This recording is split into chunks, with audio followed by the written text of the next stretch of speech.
جی الحمد لله رب العالمين والصلاة والسلام على أشرف خلق الله وسيد المرسلين وعلى آله وصحبه أجمعين. رب اشرح لي صدري ويسر لي أمري واحلل عقدة من لساني يفقهوا قولي.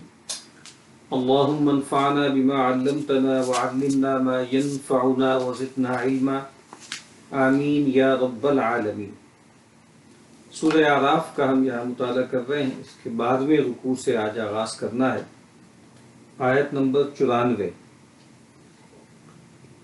وما ارسلنا فی قریۃ من نبی، اور نہیں بھیجا ہم نے کسی بستی میں کوئی نبی، الا اخذنا اہلها بالبأساء والضراء، کہ نہ پکڑا وہاں کے لوگوں کو سختی اور تکلیف میں، لعلہم یضرعون، شاید وہ گڑ گڑاویں، ثم بدلنا مکان السیئۃ الحسنہ، پھر بدل دی ہم نے برائی کی جگہ بھلائی، حتی عفوا، یہاں تک کہ بڑھ گئے، وقالوا، اور کہنے لگے، قد مس آباءنا الضراء والسراء، پہنچتی رہی ہے ہمارے باپ دادوں کو بھی تکلیف اور خوشی، فاخذناہم بغتۃ، پھر پکڑا ہم نے ان کو ناگہاں، وہم لا یشعرون، اور وہ خبر نہ رکھتے تھے. اب یہ اللہ تعالیٰ اپنی ایک سنت بیان فرما رہے ہیں کہ جب اللہ تعالیٰ کسی بستی میں، کسی قوم میں کسی نبی کو مبعوث کرتے ہیں تو توجہ دلانے کے لیے، تنبیہ کے لیے، اپنی قدرت کا اظہار کرنے کے لیے، اور یہ بتانے کے لیے کہ یہ جو تم پیغمبروں کا مذاق اڑا رہے ہو، انکار کر رہے ہو، تو تم ہمارے قابو میں ہو اور ہم تمہیں تنبیہ کر رہے ہیں. تو کہا ہم اس کو جو ہے سختی اور تکلیف سے پکڑتے تھے، شاید وہ گڑ گڑاویں، ضد چھوڑ دیں، تمرد اور سرکشی کا رویہ ترک کر دیں. لیکن اگر وہ ایسا نہیں کرتے تو پھر ہم اس برے حالات کو اچھے حالات سے بدل دیتے ہیں، یہاں تک کہ پھر وہ دوبارہ سرکش ہو جاتے ہیں. اور وہ یہ کہتے ہیں کہ بھائی یہ جو اچھے برے حالات ہیں نا، یہ ہمارے باپ دادوں پہ بھی آتے رہے. یعنی وہی بات کہ بالکل جس کو ہم کہتے ہیں نا کہ میٹیریلسٹک، آپ سمجھ لیجئے توجیہ کرنا تاریخ کی اور حالات کی خارجی، اس طرح ہمارے ہاں کی جاتی، اور بالکل پیورلی سائنٹیفک ریشنلزم کی بنیاد پر کیا جاتا ہے کہ بھئی یہ سبب ہو گیا، اس وجہ سے یہ پریشانی آ گئی، یہ وائرس ہوا اس کی وجہ سے یہ پینڈیمک آ گیا، یہ ہم سے بے تدبیری ہوئی یا بد تدبیری ہوئی جس کی وجہ سے یہ قحط پڑ گیا، وغیرہ وغیرہ. تو کہا کہ یہ پہلے بھی ایسا ہوتا رہا ہے، کبھی اچھے حالات کبھی برے حالات، اور جیسے وہ اچھے برے حالات سے کوئی اثر نہیں لیتے. یہ بہت اہم بات ہے. نبی اکرم صلی اللہ علیہ وسلم نے ایک موقع پر فرمایا کہ جو منافق ہوتا ہے نا، یہ بالکل صنوبر کی درخت کی طرح بالکل تن کے کھڑا رہتا ہے. اچھے برے حالات آتے ہیں وہ اس کو متاثر نہیں کرتے، یعنی اس کا جو ریلیجس سیلف ہے، اس کا جو مورل سیلف ہے، اس کو متاثر نہیں کرتے. یعنی چاہیے تو یہ کہ اچھے حالات ہوں تو انسان اللہ کی طرف راغب ہو شکر کے ساتھ، اور جب سخت حالات آئیں تو اللہ کی طرف زاری کرے اور رجوع کرے. لیکن یہ بالکل تن کے کھڑے ہوتے ہیں، اور کہا کہ پھر ان کو ایک مرتبہ ہی کاٹا جاتا ہے، بالکل ان کی جڑ مار دی جاتی ہے. جو مومن ہوتا ہے نا، وہ جیسے ایک فصل ہوتی ہے، فصل پر جو ہے کبھی فصل کو ہوا آتی ہے، جھکڑ آتی ہے، گرا دیتی ہے، کبھی سیدھا کر دیتی ہے. تو مومن پہ گرم و سرد حالات آتے ہیں تو وہ اس سے تاثر لیتا ہے، متاثر ہوتا ہے، اور اس موقع پر جو اس سے مطلوب رویہ ہے نا، کبھی صبر کا ہوگا کبھی شکر کا ہوگا. سیدنا علی رضی اللہ تعالی عنہ کی طرف منسوب ہے ایک قول کہ وہ کہتے ہیں کہ الدہر یومان، کہ زمانہ اصل میں دو طرح کے دنوں کا مجموعہ ہے، یوم لکا و یوم علیکا. کوئی دن تمہارے حق میں ہوگا، کوئی دن تمہارے خلاف ہوگا. تو جو دن تمہارے حق میں ہے اس میں تمہیں شکر کرنا ہے، اللہ کی نعمت جو ہے اس کا احساس کرنا ہے، اور جب کوئی دن تمہارے خلاف ہوگا تو اس میں تمہیں جو ہے وہ صبر کرنا ہے، زاری کرنی. تو کہا کہ وہ یہ کہتے تھے کہ نہیں ایسا نہیں ہے، بس یہ تو ہمارے آباء و اجداد پر بھی اس طرح کے سرد و گرم حالات آتے رہے. تو کہا کہ پھر ہم اچانک پکڑتے ہیں اور پھر وہ خبر نہیں رکھتے. وَلَوْ أَنَّ أَهْلَ الْقُرَىٰ آمَنُوا، اور کبھی بستیوں والے یقین لاتے، وَاتَّقَوْا، اور بچ چلتے. کتنا اچھا ترجمہ ہے تقویٰ کا یہاں پر، بچ چلتے، بچ کے چلتے. جو سیدنا ابی بن کعب رضی اللہ تعالیٰ عنہ نے سیدنا عمر نے پوچھا اپنے جو ہم جلیس ہیں کہ بھئی یہ بتاؤ کہ تقویٰ کو تم کیسے ڈیفائن کرتے ہو؟ مختلف لوگوں نے بیان کیا، تو جو انہوں نے بیان کیا اس کو سیدنا عمر نے کہا کہ بالکل تم ٹھیک جگہ پر پہنچ گئے۔ انہوں نے کہا کہ امیر المومنین، اگر آپ کو کسی جنگل میں سے گزرنا ہو جہاں پر کانٹے بھی ہیں اور موذی جانوروں کا بھی ڈر ہے، تو آپ اس طریقے سے اپنے دامن کو بچاتے ہوئے احتیاط سے پھونک پھونک کر قدم رکھتے ہیں، اسی طرح گویا تقویٰ کی زندگی۔ تو یہاں یہی ترجمہ کیا، بچ چلتے کیا ہوتا، لَفَتَحْنَا عَلَيْهِمْ بَرَكَاتٍ مِّنَ السَّمَاءِ وَالْأَرْضِ، تو ہم کھول دیتے ان پر خوبیاں آسمان اور زمین سے۔ اب یہاں برکت کا ترجمہ کیا کیا، خوبیاں۔ وَلَكِنْ كَذَّبُوا، لیکن جھٹلانے لگے، فَأَخَذْنَاهُمْ بِمَا كَانُوا يَكْسِبُونَ، تو لیکن جھٹلانے لگے تو پکڑا ہم نے ان کو بدلہ ان کی کمائی۔ اب یہاں پر ایک بہت اہم بات بیان ہوئی ہے کہ بستیوں والے اگر ایمان لے آئیں اور تقویٰ پر گامزن ہو تو آسمان زمین کی برکتیں ان پر کھول دی جائیں گی، کیونکہ ایک اندیشہ مشرکین یہ خیال کرتے ہیں، چونکہ توہمات میں پوری طرح لتھڑے ہوئے ہوتے ہیں، اور یہ قرآن مجید بیان بھی کرتا ہے کہ وہ یہ کہا کرتے تھے اپنے پیغمبروں سے کہ بھائی تم پر ہماری جو ہے وہ دیوتاؤں کی مار ہوگی، اور تم یہ جو بلیسفمی کر رہے ہو نا ہمارے دیوتاؤں کے خلاف جو باتیں کر رہے ہو، ہمیں ڈر ہے کہ ہم پہ کوئی آفت نہ آ جائے۔ اور وہی بات جس طرح مشرکین مکہ بھی ایک خیال کرتے تھے کہ اگر ہم جو ہے وہ ان پر ایمان لے آئیں گے تو ہم جو ہے نتخطف من حولنا، اور ہمیں ارد گرد سے ہمیں اچک لیا جائے گا۔ اور ان کا خیال یہ تھا کہ بھئی ہمارا جو سارا کاروبار ہے جو چل رہا ہے وہ شرک کی بنیاد پہ چل رہا ہے، اگر ہم توحید کو اختیار کر دیں گے اور شرک کو چھوڑ دیں گے تو کہیں ہمارا جو ہمارے محاورے نا حقہ پانی بند نہ ہو جائے اور کبھی ہم پر حالات تنگ نہ ہو جائے۔ ایک بات تو یہ بتائی کہ نہیں، اگر انسان ایمان لائے اور اللہ کا تقوی اختیار کرے، خاص طور پہ اجتماعی طور پہ، تو اللہ تعالیٰ کی برکتیں جو ہیں وہ نازل ہوتی ہیں۔ اس میں بھی ہمارے ہاں جو ایک تعصب ہے نا کہ اگر ہم دین پر چلیں گے اور اگر ہم دین کا سیاسی غلبہ کریں گے اور ایک نظام کے طور پر جو ہے وہ دین کو غالب کریں گے تو بہت زیادہ خوشحالی آئے گی۔ اب اس جو گفتگو ہے نا اس میں تھوڑا سا پرابلم ہے، میں چاہتا ہوں اس پر تھوڑا سا میں عرض کروں کہ ہمارے یہاں مسئلہ یہ ہو گیا ہے کہ پروگریس یا ڈیولپمنٹ کا جو بھی تصور ہے وہ جدید مغربی تصور ہے، جس میں جو پیرامیٹرز کیا ہیں وہ جی ڈی پی ہے اور جی این پی ہے، ہیومن ڈیولپمنٹ انڈیکس ہے، اسکائی اسکیپرز ہے، موٹر ویز ہیں، اور پھر جو ہے وہ اسی طریقے سے آرٹیفیشل انٹیلیجنس ہے اور اسپیس جو آپ سمجھ لیں ایکسپلوریشن ہے، وہ ساری باتیں ہمارے سامنے آتی، روزگار ہیں، سڑکیں ہیں، یہ سب چیزیں ہیں۔ تو پہلی بات تو یہ ہے کہ یہ تصور ضروری نہیں ہے کہ دین کا ہو، اور ڈیولپمنٹ اور پروگریس کی بہت سی صورتیں ایسی ہیں کہ جو ہم کائنات ہمیں اللہ نے دی ہے تحفے میں اور ہمارے لیے مسخر کی ہے، اور جو ہمارا ہیبیٹیٹ ہے، اس کے ساتھ کھلواڑ کیے بغیر یہ ممکن نہیں۔ اور اسی طریقے سے بہت سی وائلیشنز خاص طور پر جو ہے وہ فائنینشیل معاملات میں جب تک نہ کی جائیں تو اس طرح کے میگا پروجیکٹس ممکن نہیں ہیں۔ یعنی ایک عام انڈسٹریلسٹ جو پرائیویٹ ہے وہ بھی کوئی شوگر مل نہیں لگا سکتا جب تک کہ وہ بینک فائنینسنگ نہ کروائے، یعنی وہ سود کا معاملہ نہ کرے۔ اسی طریقے سے موٹر وے نہیں بن سکتی، اسی طرح سے ڈیم نہیں بن سکتے جب تک کہ انٹرنیشنل باڈیز جو ہیں ان سے آپ جو ہے وہ قرضے نہ لیں، بڑے بڑے سود پہ نہ لیں۔ تو کہنے کا مطلب یہ ہے کہ یہ ہمارا غلط تصور ہے۔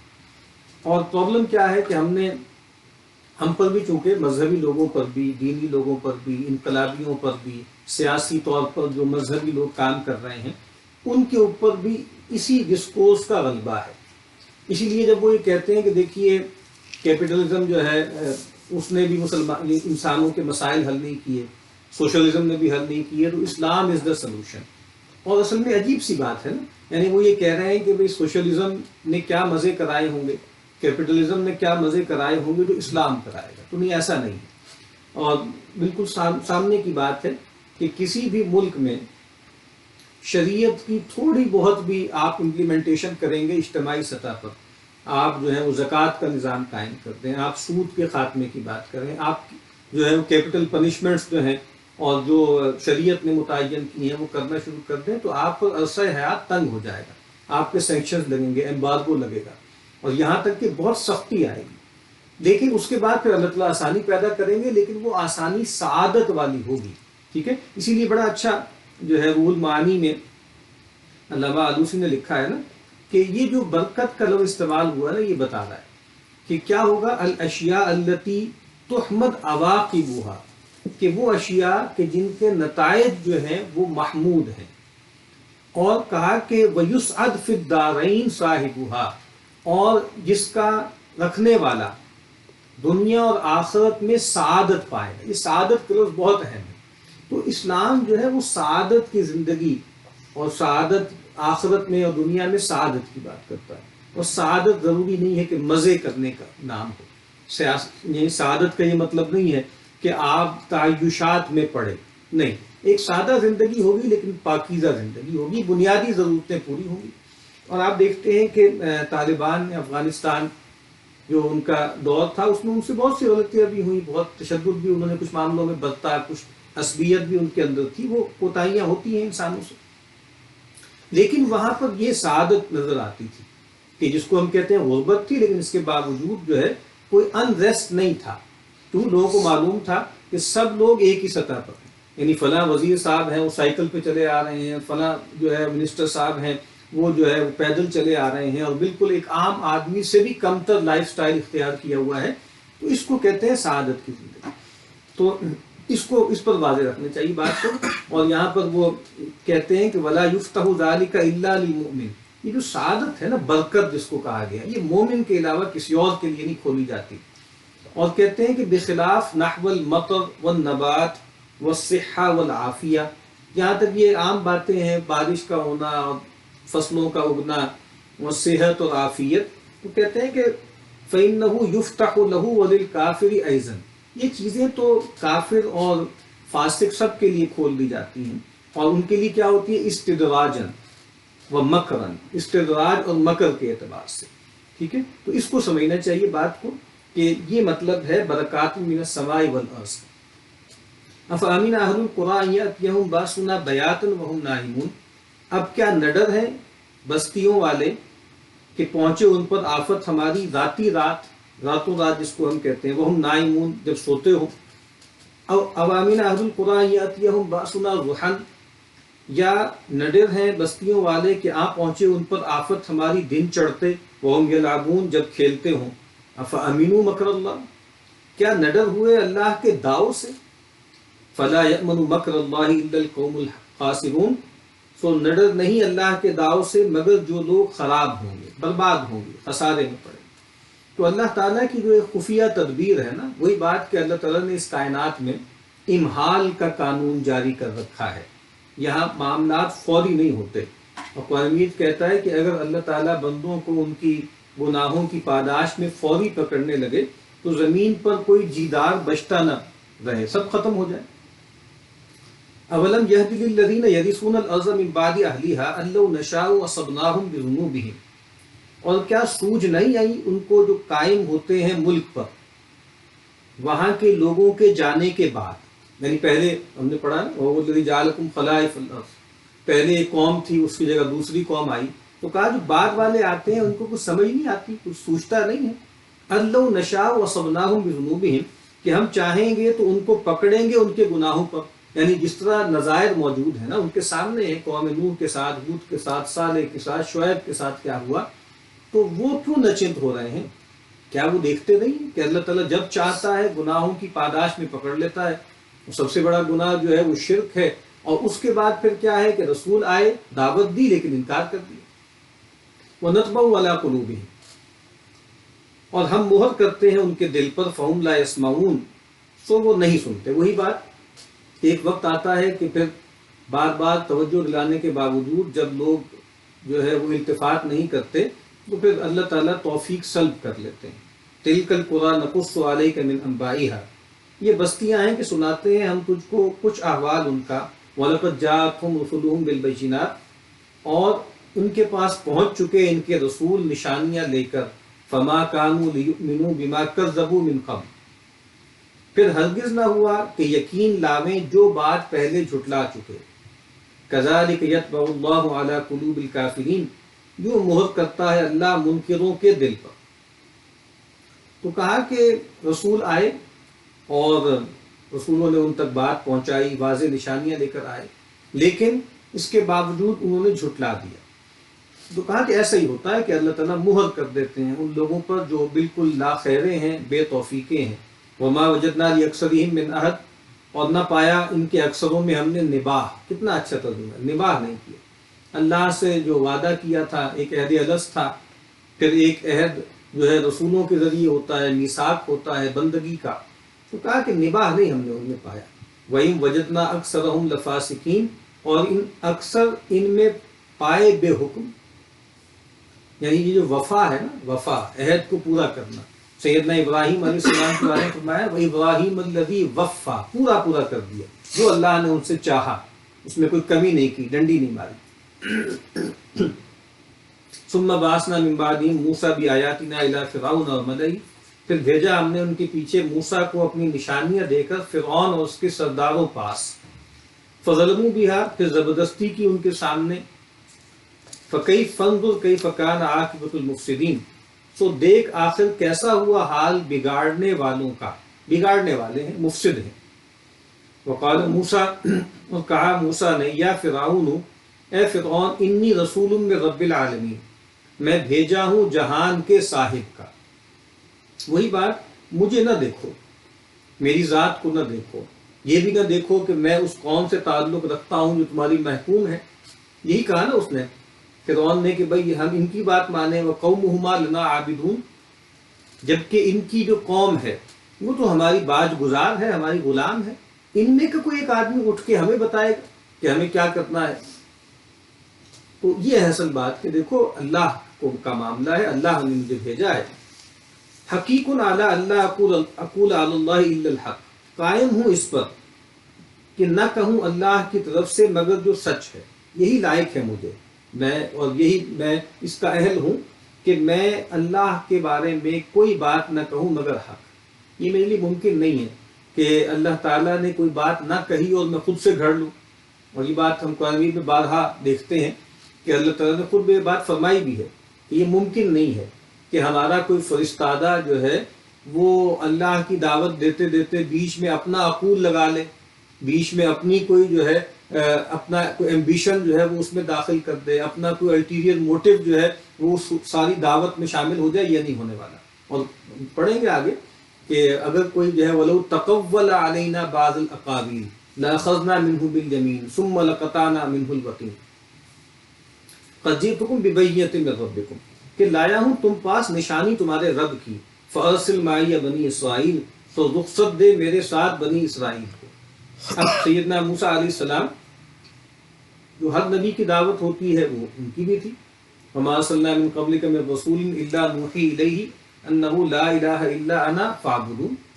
تو یہی دعوت ہے، تو یہ بنیادی دعوت ہے، لیکن اس کے ساتھ ساتھ چونکہ وہاں ظلم کا نظام تھا، استبداد تھا، اور اس کا امکان نہیں تھا کہ فرعون کے استبداد کے تحت وہ بندگی کر سکے۔ وہی جو فتنہ ہے کہ جو پرسیکیوشن ہے، لوگوں کو شرک پر، کفر پر، فسق پر مجبور کیا جا رہا ہے، تو اب ان کے مشن میں یہ بات بھی شامل تھی کہ وہ بنی اسرائیل کو وہاں سے آزاد کروائیں۔ تو یہاں پر جو ہے وہ آپ کو معلوم ہے کہ بہت سے لوگ ہیں جو ہر چیز کو دیکھتے ہیں خاص حوالے سے، ایک ڈائلیکٹیکل ان کا تصور ہے تاریخ کا، اور وہ ہیو اور ہیو ناٹس کی جو لڑائی ہے اس کے مطابق دیکھتے ہیں چیزوں کو، طبقاتی تقسیم کے حوالے سے دیکھتے ہیں۔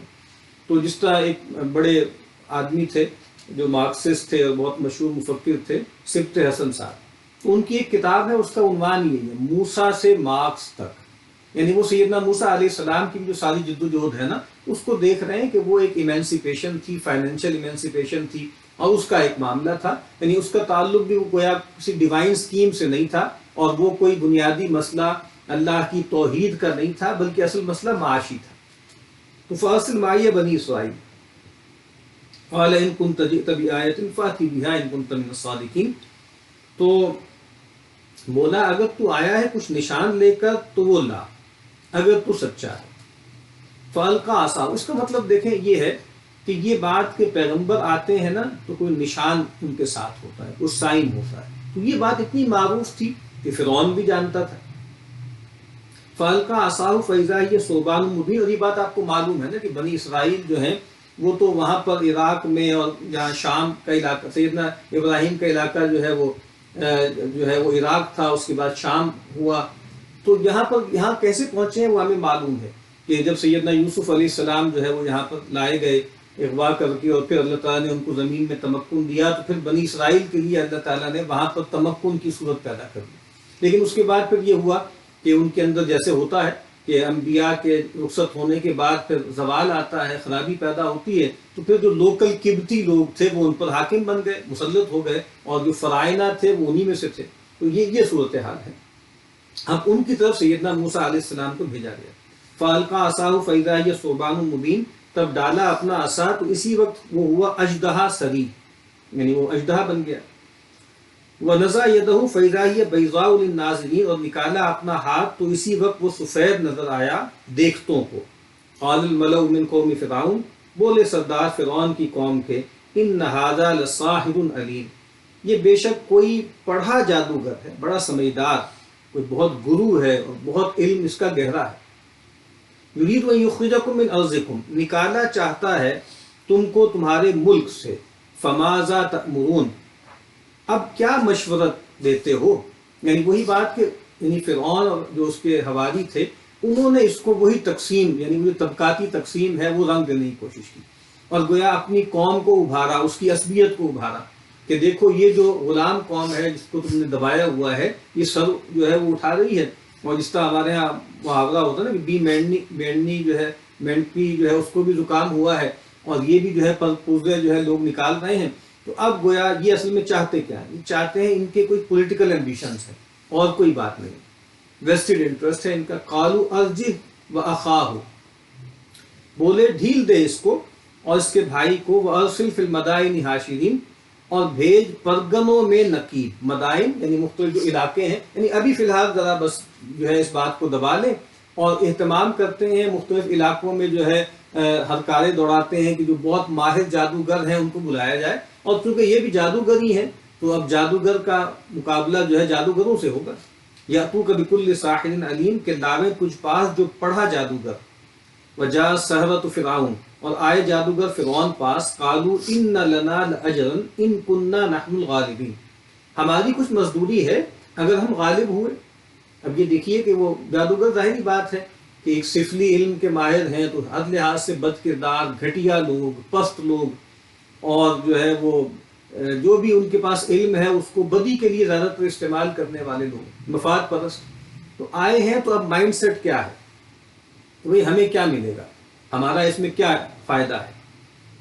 قال نعم وانکم لمن المقربین، بولا ہاں اور تم پاس رہا کرو گے، کہا بالکل اجر ہے، اور جو ہے یہ بات انعام و اکرام تو چھوٹی چیز ہے، میں تو تمہیں اپنا مقرب بنا لوں گا، میں تمہیں اپنے دربار کا حصہ بنا لوں گا، اس سے بڑی بات کیا ہو سکتی ہے؟ قالوا یا موسیٰ، اب یہاں اختصار ہے، قرآن مجید میں کئی جگہوں پہ ہم یہ جو پورا منظر ہے اس کی مختلف جو ہے آپ سمجھ لیجیے ایپیسوڈز ہیں وہ ہمارے سامنے آتے رہیں گے۔ قالوا یا موسیٰ اما ان تلقی و اما ان نکون نحن الملقین، بولے یا موسیٰ یا تو ڈال یا ہم ڈالتے ہیں۔ قال القوا، موسیٰ نے کہا کہ تم ڈالو۔ فلما القوا، پھر جب ڈالا، سحروا اعین الناس، باندھ دی لوگوں کی آنکھیں، نظر بندی کر دی، واسترہبوہم، اور ان کو ڈرا دیا، وجاؤوا بسحر عظیم، اور کر لائے بڑا جادو۔ یعنی وہاں پر اب سیدنا موسیٰ علیہ السلام کا معاملہ کیا ہوا تھا کہ جو انہوں نے پہلے انیشلی جو معجزہ دکھایا کہ عصا ڈالا اور وہ اژدہا بن گیا، اب یہ جادوگر آئے وہ کافی سارے تھے، اور ان سب نے اپنی اپنی لاٹھیاں ڈالی، وہ سب جو ہے وہ اژدہے بن گئے، اب لوگ بھی ڈر گئے۔ وَأَوْحَيْنَا إِلَىٰ مُوسَىٰ أَنْ أَلْقِ عَصَاكَ، اور ہم نے حکم بھیجا موسیٰ کو ڈال اپنا عصا۔ فَإِذَا هِيَ تَلْقَفُ مَا يَأْفِكُونَ، تبھی وہ لگا نگلنے جو سانگ وہ بناتے تھے، سانگ یعنی سوانگ جس کو ہم کہتے ہیں، سوانگ اور سانگ جو بھرا تھا وہ سب جعلی تھا، نظر کا دھوکہ تھا۔ فَوَقَعَ الْحَقُّ، تب داؤ پڑا حق کا، کتنا اچھا ترجمہ ہے، حق کا داؤ چل گیا، حق کی بات اوپر ہو گئی۔ وَبَطَلَ مَا كَانُوا يَعْمَلُونَ، اور غلط ہوا جو وہ کرتے تھے۔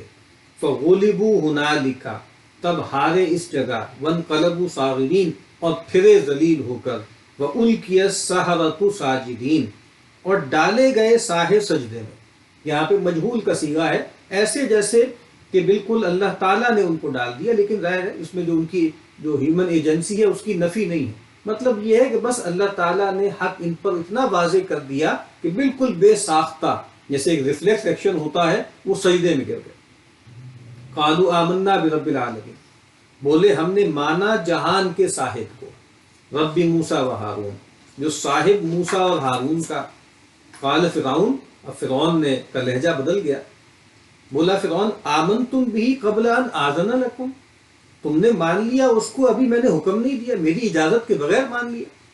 ان ھذا لمکر مکرتموہ فی المدینہ، یہ مکر ہے کہ باندھ لائے ہو شہر میں، لتخرجوا منہا اہلہا، کہ نکالو یہاں سے اس کے لوگ، فسوف تعلمون، تو اب تم جانو گے۔ مطلب یہ ہے کہ جیسے یہ کوئی نورا کشتی تھی، یہ پہلے سے گویا گیم فکس تھی اور پہلے سے تمہارا ان کے ساتھ معاملہ طے تھا، اور تم بھی ان کے ساتھ ملے ہوئے ہو، اور تمہیں اب لگ رہا ہے نا کہ بھئی ٹیبلز ٹرن ہونے والی ہیں اور قبطیوں کا اقتدار ختم ہونے والا ہے، بنی اسرائیل کی حکومت قائم ہونے والی ہے، تو تم نے بھی اپنی وفاداریاں بدل لی ہیں، اور یہ گویا سب پہلے سے یہ چیزیں طے تھیں۔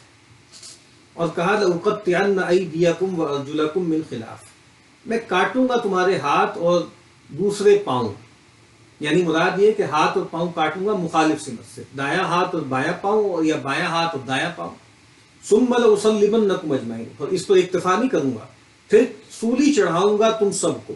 اور سولی کا بھی ہمیں معلوم ہونا چاہیے نا، عام طور پہ ہمارے ہاں سولی کا مطلب جیسے پھانسی ہوتا ہے، نہیں، یعنی وہ جیسے کسی درخت کے تنے پر یا وہاں پر جو ہے وہ ان کی جو ہے ہاتھوں میں کیلیں ٹھوک کے ان کو وہاں فکس کر دیا جاتا تھا، باندھ دیا جاتا تھا، اور پھر جو ہے وہ گویا تڑپ تڑپ کے وہ جان دیتے تھے۔ قالوا انا الی ربنا منقلبون، بولے ہم کو اپنے رب کی طرف جانا ہے۔ وما تنقم منا الا ان آمنا بآیات ربنا، اور تو ہم سے یہی بیعت کرتا ہے کہ مانے ہم نے اپنے رب کی نشانیاں، مانی ہم نے اپنے رب کی نشانیاں۔ لما جاءتنا، جب ہم تک پہنچی، ربنا افرغ علینا صبرا، اے رب دہانے کھول دے ہم پر صبر کے۔ کتنا خوبصورت ترجمہ ہے، افرغ علینا صبر، دہانے کھول دے، جیسے کوئی آبشاریں ہوتی ہیں یا بند ہوتے ہیں، بند کے جو ہے کھول دے، ڈیم کھول دے ان کے رستے، اور ہم پر جو ہے وہ صبر جو ہے وہ برسے۔ وتوفنا مسلمین، اور ہم کو مار مسلمان۔ اب دیکھیے میں نے پہلے کہا تھا کہ جب آئے تھے تو کیا ان کا مائنڈ سیٹ تھا، ہمیں کیا ملے گا، ہم کیا پائیں گے، اور اب دیکھیے جیسے ہی حق واضح ہو گیا، قرآن ایک اور جگہ کہتا ہے کہ فقضی ما انت قاض، کہ جادوگروں نے کہا جو کرنا ہے تو نے وہ کر لے، انما تقضی هذه الحیات الدنیا، تم جو بھی فیصلہ کرو گے نا وہ اس دنیا کی زندگی تک ہوگا، آخری بات کیا ہوگی کہ جان لے لو گے، اس دنیا میں ہمارا رہنا جو ہے وہ گویا ختم ہو جائے گا، اس سے ہمیں محروم کر دو گے، اور کیا کر سکتے ہو، ہم تو اپنے رب کے پاس جائیں گے اور ہم اس سے بہت اچھی امید رکھتے ہیں۔ تو یہ گویا ایک بہت اہم جگہ ہے، قرآن مجید میں کئی جگہ اس کا تذکرہ آئے گا کہ ایمان جب انسان کے دل میں داخل ہوتا ہے تو اس کے اندر کیسا میٹامورفسس ہو جاتا ہے، اس کے اندر کیسی تبدیلی آتی ہے، اور کس طریقے سے جو ہے وہ گویا اللہ تعالیٰ کے لیے جان دینا اس کے لیے سب سے بڑی سعادت بن جاتی ہے۔ وقال الملأ من قوم فرعون اتذر موسیٰ وقومہ لیفسدوا فی الارض ویذرک وآلہتک، اور بولے سردار قوم فرعون کے کیوں چھوڑتا ہے موسیٰ کو اور اس کی قوم کو کہ دھوم اٹھا دے ملک میں اور موقوف کرے تجھ کو اور تیرے بتوں کو۔ لیفسدوا فی الارض کا کیسا عجیب ترجمہ ہے کہ دھوم اٹھا دیں ملک میں، اور جو تمہیں بھی چھوڑ دیں اور تمہارے جو آلہہ ہیں ان کو بھی چھوڑ دیں۔ قال سنقتل ابناءہم، نے کہا فکر نہ کرو، بولا اب ہم ماریں گے ان کے بیٹے، ونستحیی نساءہم، اور جیتی رکھیں گے ان کی عورتوں کو، اور یہ ہم پہلے بھی کرتے رہے، جب جب ہمیں خطرہ ہوا ہے تو ہم یہ کرتے رہے۔ سیدنا موسیٰ علیہ السلام کی جو پیدائش کا معاملہ ہے اس وقت بھی یہی آرڈیننس تھا کہ بھئی ان کے اندر جو ہے جو بھی جو ہے نر بچہ پیدا ہو اس کو مار دیا جائے، اور جو فیمیل پیدا ہو اس کو رکھ دیا جائے خدمت کے لیے۔ اور کہا وَإِنَّا فَوْقَهُمْ قَاهِرُونَ، اور ہم ان پر زور کریں گے اور ہم تو ان پر غالب ہیں۔ قال موسیٰ لِقَوْمِهِ، اب جب یہ آزمائش شروع ہوئی تو موسیٰ نے اپنی قوم کو کہا، یعنی بنی اسرائیل سے کہا، استعینوا باللہ واصبروا، مدد مانگو اللہ سے اور ثابت قدم رہو۔ ان الارض للہ، زمین ہے اللہ کی، یورثها من یشاء من عبادی، اس کا وارث کرے جس کو چاہے اپنے بندوں. یہ مت خیال کرنا کہ فرعون جو ہے اس کی کرسی بہت مضبوط ہے، اس کا اقتدار بہت جمایا ہے، اس کے لاؤ لشکر ہیں، خدم و حشم ہے. نہیں، زمین اللہ کی ہے، اللہ نے ان کو دے رکھی ہے آزمائش کے لیے. ہم نے پڑھا قل اللہم مالک الملک تؤتی الملک من تشاء وتنزع الملک ممن تشاء. تو کہا کہ اللہ تعالیٰ جس کو چاہے گا بادشاہی دے گا زمین کی. والعاقبۃ للمتقین، اور آخر بھلا ہے ڈر والوں کا. پھر وہی بات، چلو ہو سکتا ہے کہ زمین میں تمہیں تمکن نہ ملے، ہو سکتا ہے کہ ہم سب مار دیے جائیں، ہم سب شہید کر دیے جائیں، لیکن یہ زندگی تو عام عارضی زندگی ہے نا. اصل جو زندگی ہے وہ تو مرنے کے بعد آئے گی، وہ آخرت ہے، انجام ہے، اور انجام بہرحال متقین کا ہے. دنیا میں ایسا ہوتا رہتا ہے کہ بعض اوقات باطل پرست لوگ جو ہے وہ غالب ہو جاتے ہیں، اور ان کی شان و شوکت دیکھ کر جو ہے اور لوگ بھی غلط فہمی کا شکار ہو جاتے ہیں. لیکن بہرحال یہ نہیں ہونا تھا نا، چونکہ وہ اللہ کے رسول تھے، اور اللہ کے رسولوں کے معاملے میں جو اللہ کی سنت ہے وہ بروئے کار آنی تھی، وہ آ گئی آگے. قالوا اوذینا من قبل ان تأتینا، بولے ہم پر تکلیف رہی تیرے آنے سے پہلے. بنی اسرائیل چونکہ بہرحال بہت مدت گزر گئی تھی، اور ان کے اندر جو ہے قصد قلوبہم طال علیہم العمد، ایک مدت گزر جاتی ہے پیغمبروں کے بعد تو پھر فقصد قلوبہم، دل سخت ہو جاتے ہیں. تو سرکش لوگ تھے، ہٹ دھرم لوگ تھے. تو انہوں نے اب گویا سیدنا موسیٰ علیہ السلام کو الزام دیا، کہا کہ جو ہے ہم پر تکلیف رہی تیرے آنے سے پہلے، وَمِن بَعْدِ مَا جِئْتَنَا، اور جب تو ہم میں آ چکا. یعنی مطلب یہ ہے کہ آپ کے آنے سے بھی ہماری تکلیف میں کمی نہیں ہوئی بلکہ بڑھ ہی گئی. اور قَالَ عَسَىٰ رَبُّكُمْ أَن يُهْلِكَ عَدُوَّكُمْ، کہا نزدیک ہے کہ رب تمہارا کھپاوے تمہارے دشمن کو، کھپاوے ہلاک کرے. وَيَسْتَخْلِفَكُمْ فِي الْأَرْضِ، اور نائب کرے تم کو ملک میں. فَيَنْظُرَ كَيْفَ تَعْمَلُونَ، پھر دیکھے تم کیسا کام کرتے ہو. یہاں فائدہ ہے، شاہ صاحب کہتے ہیں یہ کلام نقل فرمایا مسلمانوں کے سنانے کو. یہ صورت مکی ہے، اس وقت مسلمان بھی ایسے ہی مظلوم تھے، پھر بشارت پہنچی پردے میں. لیکن اب وہی بات ہے، چونکہ اب یہی سارا جو معاملہ ہے وہ مارکہ ہے، حق و باطل، حزب اللہ حزب الشیطان، اولیاء الرحمن اولیاء الشیطان کا معاملہ چل رہا ہے نا. وہی عدالت جو سیدنا موسیٰ کے آنے سے لگی تھی زمین پر، وہ محمد رسول اللہ صلی اللہ علیہ وسلم کے آنے پر بھی لگ گئی. تو اب شاہ صاحب بھی کہہ رہے ہیں کہ دیکھیں ان کو بتایا جا رہا ہے کہ تم بھی ابھی زمین میں دبا لی گئے ہو، مغلوب ہو، لیکن اللہ کی مدد آئے گی اور تم بھی غالب ہو گے.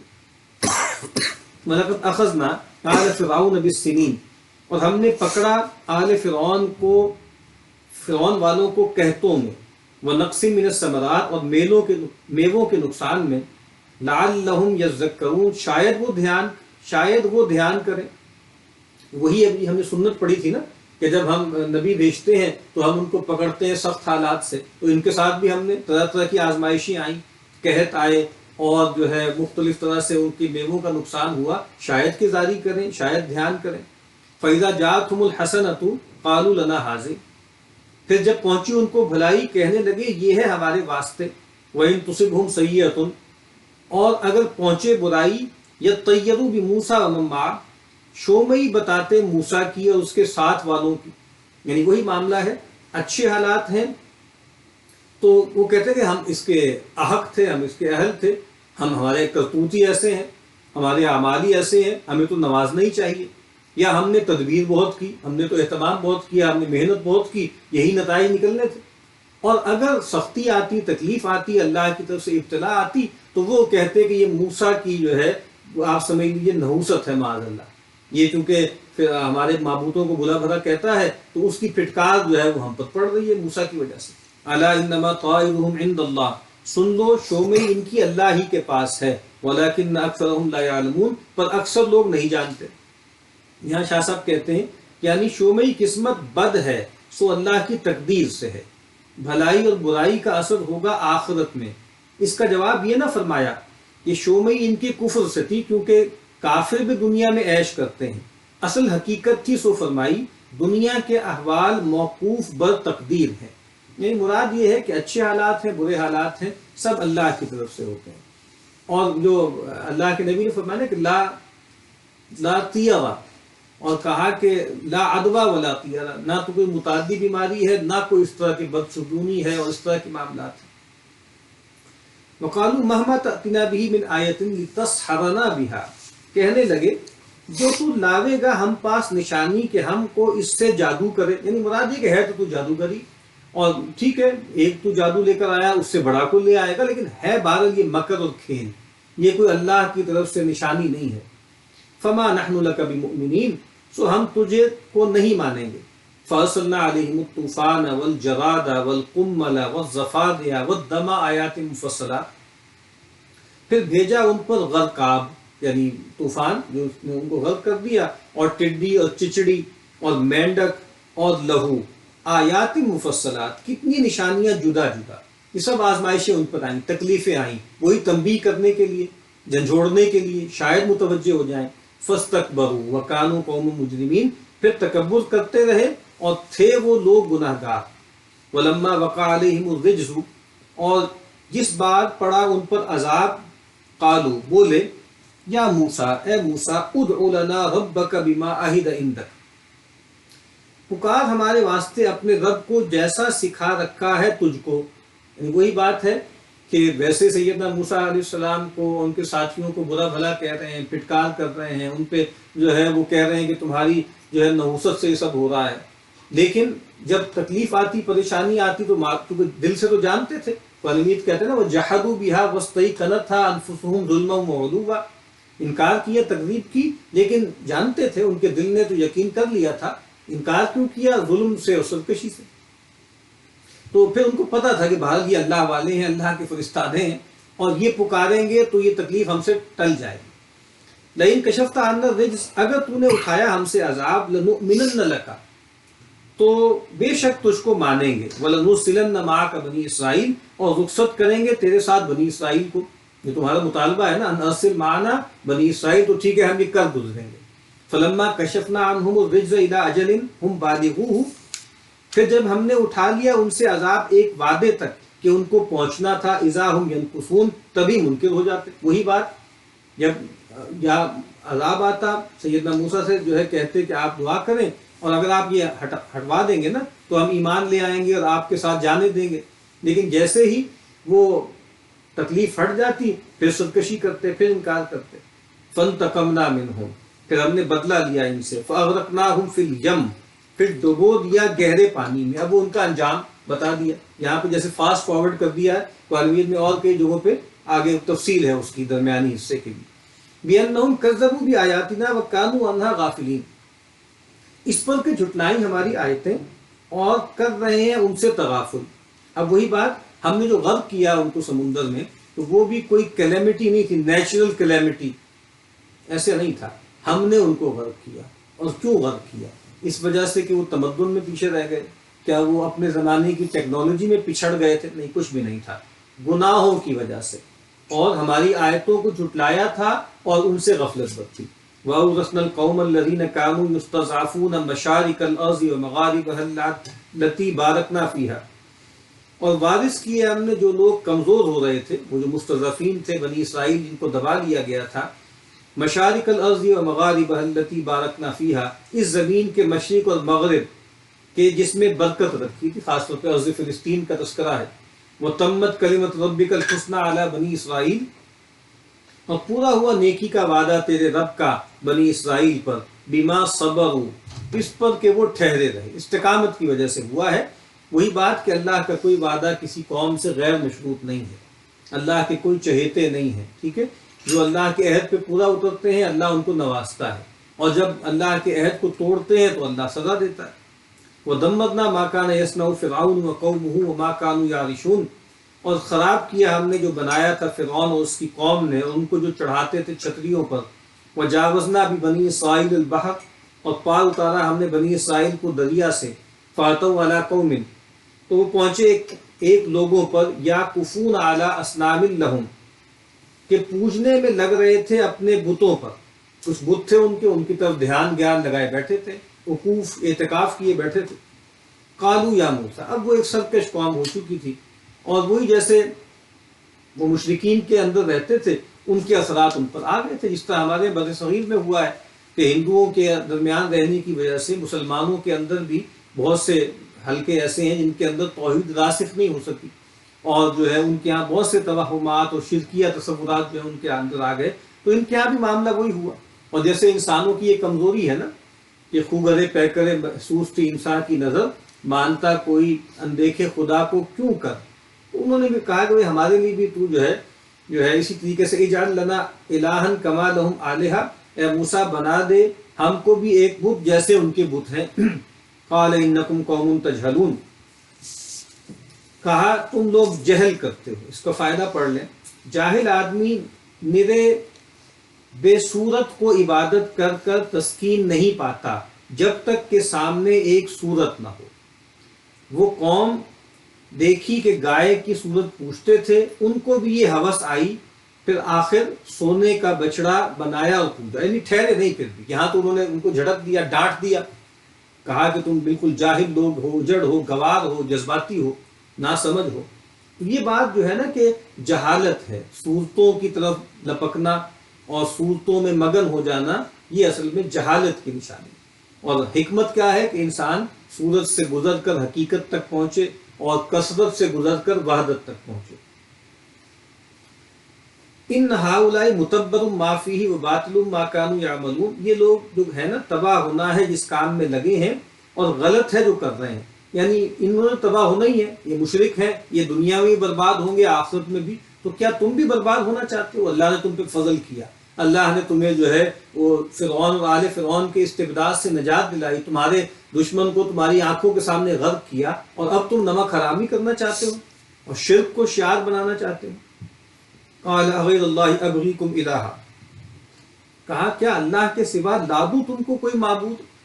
وہو فضلکم علی العالمین، اور اس نے تم کو بزرگی دی سب جہان پر، تمہیں فضیلت دی، تمہیں برگزیدہ کیا، تمہیں اپنی نمائندگی کے شرف بخشا، تمہیں آل فرعون کے ظلم سے نجات دلائی. وَإِذْ أَنْجَيْنَاكُمْ مِنْ آلِ فِرْعَوْنَ، اب پھر جو ہے وہ دنبار ہیں کہ کیا تم پر اللہ نے فضل کی. اور وہ وقت یاد کر جب بچا لیا ہم نے تم کو فرعون والوں سے. یسومونکم سوء العذاب، دیتے تھے تم کو بری مار. یقتلون ابناءکم، مار ڈالتے تمہارے بیٹے. ویستحیون نساءکم، اور جیتی رکھتے تمہاری عورتیں. وفی ذالکم بلاء من ربکم عظیم، اور اس میں احسان ہے تمہارے رب کا بڑا. ووعدنا موسیٰ 30 لیلۃ، اور وعدہ ٹھہرایا ہم نے موسیٰ سے 30 رات کا. واتممناها بعشر، اور پورا کیا ان کو 10 سے. ان 30 رات کے لیے بلایا اور پھر 10 ایڈ کر دیے، 40 دن کر دیے. فتم میقات ربہ 40 لیلہ، تو تب پوری ہوئی مدت تیرے رب کو 40 رات. اب یہ 40 کا عدد قرآن مجید میں بڑا معنویت رکھتا ہے. عام تعصب یہی ہے کہ اکثر جو ہے اللہ تعالیٰ نبوت کا جو اعلان فرماتے ہیں، یا آپ سمجھ لیجئے کہ جب پیغمبروں کو پر وحی نازل ہوتی ہے وہ 40 سال کی عمر ہوتی ہے. رسول اللہ صلی اللہ علیہ وسلم جو ہے ان کی بھی عمر مبارک 40 برس تھی جب آپ پر جو ہے وہ وحی آنا شروع ہوئی. اسی طریقے سے 40 کے بارے میں قرآن مجید کہتا ہے کہ یہ انسان کی جو نفسیاتی بلوغت ہے اس کی گویا جو ہے آپ سمجھ لیجئے اس کا وقت ہے. حتی اذا بلغ اشدہ وبلغ 40 سنہ. تمہارا یہ 40 کا عدد بہت معنی خیز ہے. وقال موسیٰ لاخیہ ہارون، اور کہا موسیٰ نے اپنے بھائی ہارون کو، اخلفنی فی قومی، میرا خلیفہ رہے میری قوم میں. اب وہ جا رہے تھے نا جو ہے طور پر اللہ تعالیٰ سے ہم کلام ہونے کے لیے، تو کہا کہ بھئی پیچھے جو ہے تم ذرا دھیان کرنا. وَأَصْلِحْ، اور سوار، وَلَا تَتَّبِعْ سَبِيلَ الْمُفْسِدِينَ، اور نہ چل بگاڑنے والوں کی راہ.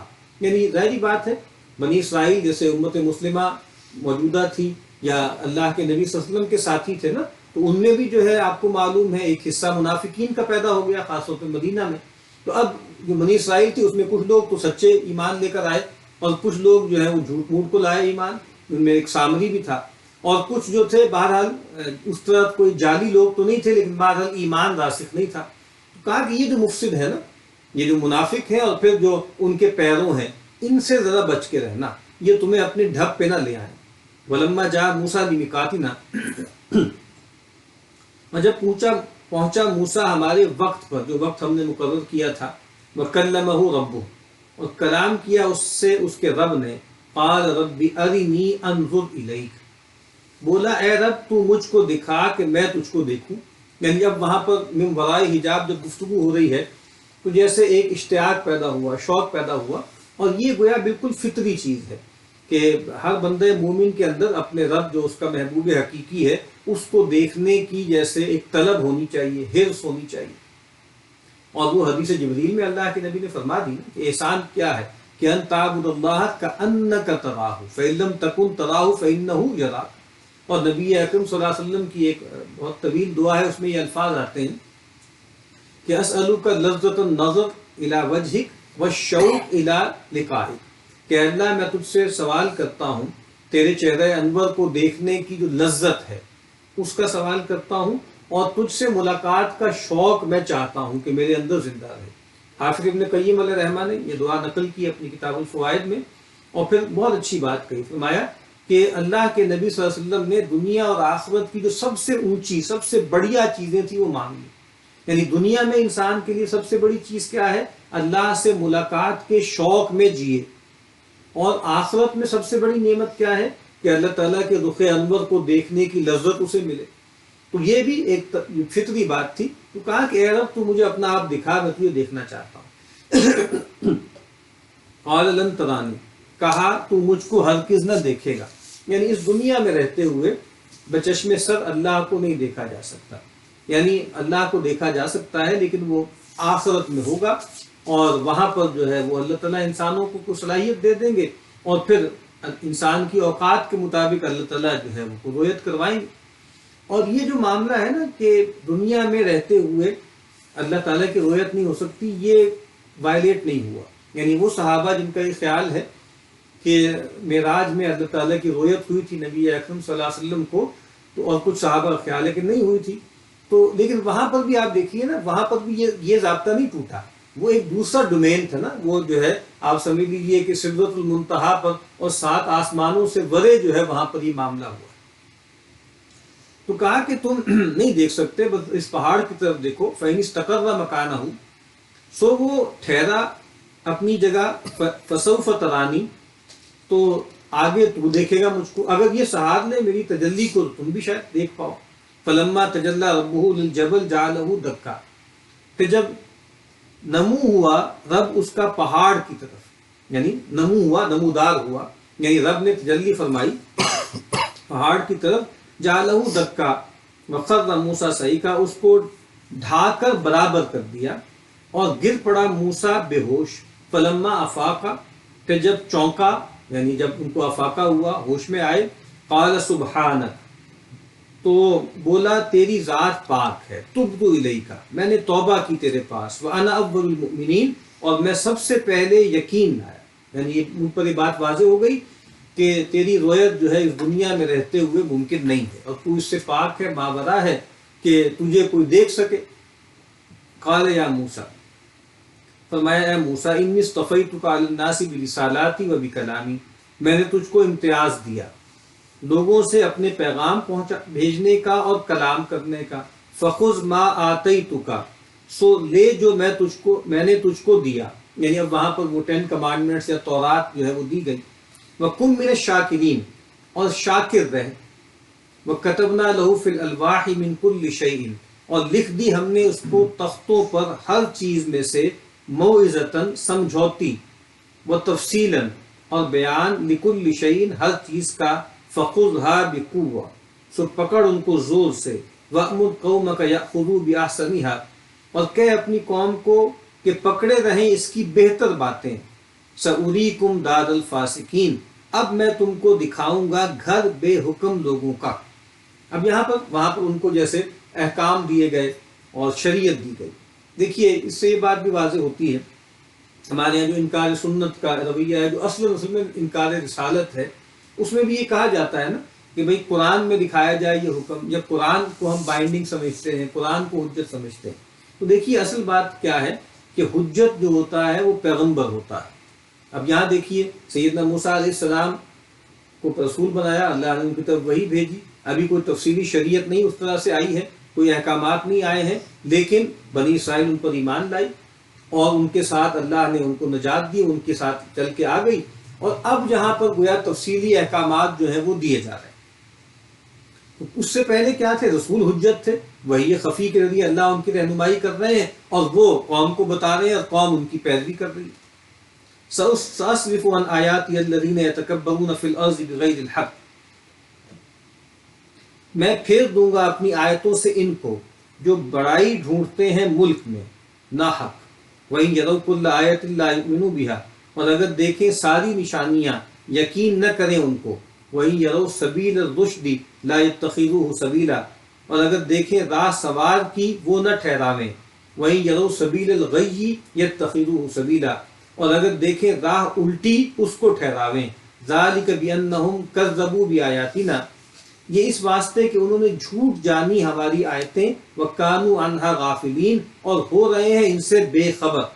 اب یہ ایک خاص کردار ہے کہ عجیب ٹیڑھا دماغ ہے، عجیب جو ہے بد خصلت لوگ ہیں اور بدطینت لوگ ہیں، اپنی فطرت کا چراغ ایسا انہوں نے بجھایا ہے کہ بالکل اوندھے ہو گئے ہیں، یعنی برائی کی راہ ہو تو لپکتے ہیں اور خیر کی راہ ہو تو اس سے کرنی کتراتے ہیں۔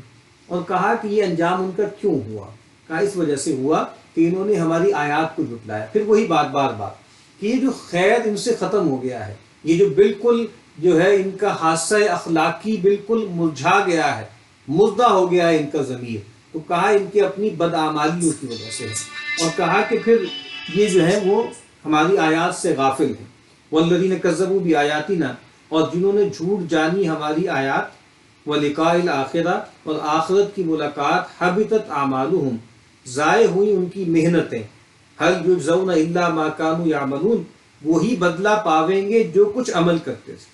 یعنی وہی بات، پھر آپ دیکھیے آیات کو جھٹلایا اور ملاقات کو جھٹلایا، ان کے تمام اعمال، ان کی تمام محنتیں اکارت ہو گئی، دنیا میں بھی ہو گئی، خاص طور پہ جو پیغمبروں کے مخاطبین تھے، سازشیں کی، محال لڑائی کی، اب لوگوں کو اندر سے اپنے ساتھ ملا لیا، سب کچھ کیا، لیکن دنیا میں بھی ان کی تمام سازشیں ناکام ہو گئی۔ یریدون لیطفئوا نور اللہ بافواہہم واللہ متم نورہ، اور آخرت میں تو ہو گئی سب۔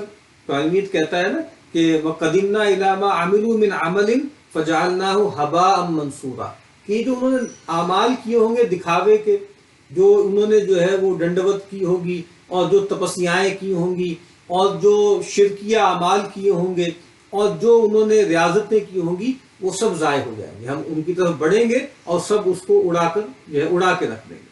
تو کہا کہ هل یجزون الا ما كانوا يعملون، وہی بدلہ پاویں گے جو کچھ عمل کرتے تھے۔ اس کا فائدہ پڑھ لیں، یعنی ان حکموں کی توفیق نہ ہوگی، اور جو اپنی عقل سے کریں گے قبول نہ ہوگا۔ وہی بات کہ جب اپنی عقل کو ہی مدار بنا لیا، اپنی خواہش نفس کو ہی اپنا معبود بنا لیا، اور وہی کی طرف التفات نہیں کیا، تو کہا پھر ان کے تمام اعمال جو ہیں وہ ضائع ہو جائیں گے۔ جہاں 2 منٹ کا وقفہ کرتے ہیں، پھر دوبارہ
بسم اللہ اولہ وآخرہ۔ واتخذ قوم موسیٰ من بعدہ من حلیہم عجلا جسدا لہ خوار، اور بنا لیا موسیٰ کی قوم نے اس کے پیچھے اپنے زیور سے بچڑا، ایک دھڑ اس میں گائے کی آواز۔ اب اس کی تفصیل بھی قرآن مجید میں اور جگہوں پر آئے گی، کس طرح سے جو ہے سامری نے ورگلایا اور جو وہ زیورات لے کر آئے تھے وہ سارا اس کو ڈھال کر ایک بچڑے کی مورتی سی بنا دی اور اس میں خاص طریقے سے کچھ سوراخ ایسے رکھ دیے کہ جب اس میں سے ہوا گزرتی تھی تو اس میں بھاں بھاں کسی آواز آتی تھی، ایسے لگتا تھا کہ جیسے وہ کلام کر رہا ہے یا آواز نکال رہا ہے۔ الم یروا انہ لا یکلمہم ولا یہدیہم سبیلا، یہ نہ دیکھا انہوں نے کہ وہ ان سے بات نہیں کرتا اور نہ دکھاوے راہ، یعنی جو اللہ ہے نا، جو الہ ہے، ایک تو یہ کہ اس کی ایک صفت کلام ہے، وہ کلام کرتا ہے، اور ظاہر بات ہے کلام وہ براہ راست نہیں کرتا، وہ اپنے فرستادوں پیغمبروں کے ذریعے کرتا ہے۔ اور دوسری بات یہ ہے کہ اللہ وہ ہوتا ہے، الہ وہ ہوتا ہے کہ جو راہ دکھاتا ہے، ٹھیک ہے، الذی خلق فسوی والذی قدر فہدی ان علینا للہدی، ٹھیک ہے۔ تو لیکن یہ نہ تو کلام کرتا ہے، بالکل ایک آواز آ رہی ہے، محمل سی آواز ہے، ایک جیسے ساؤنڈ بائٹ ہے جس کا کوئی مفہوم نہیں ہے، اور نہ یہ کوئی رہنمائی کرتا ہے، نہ یہ کوئی ہدایت دیتا ہے۔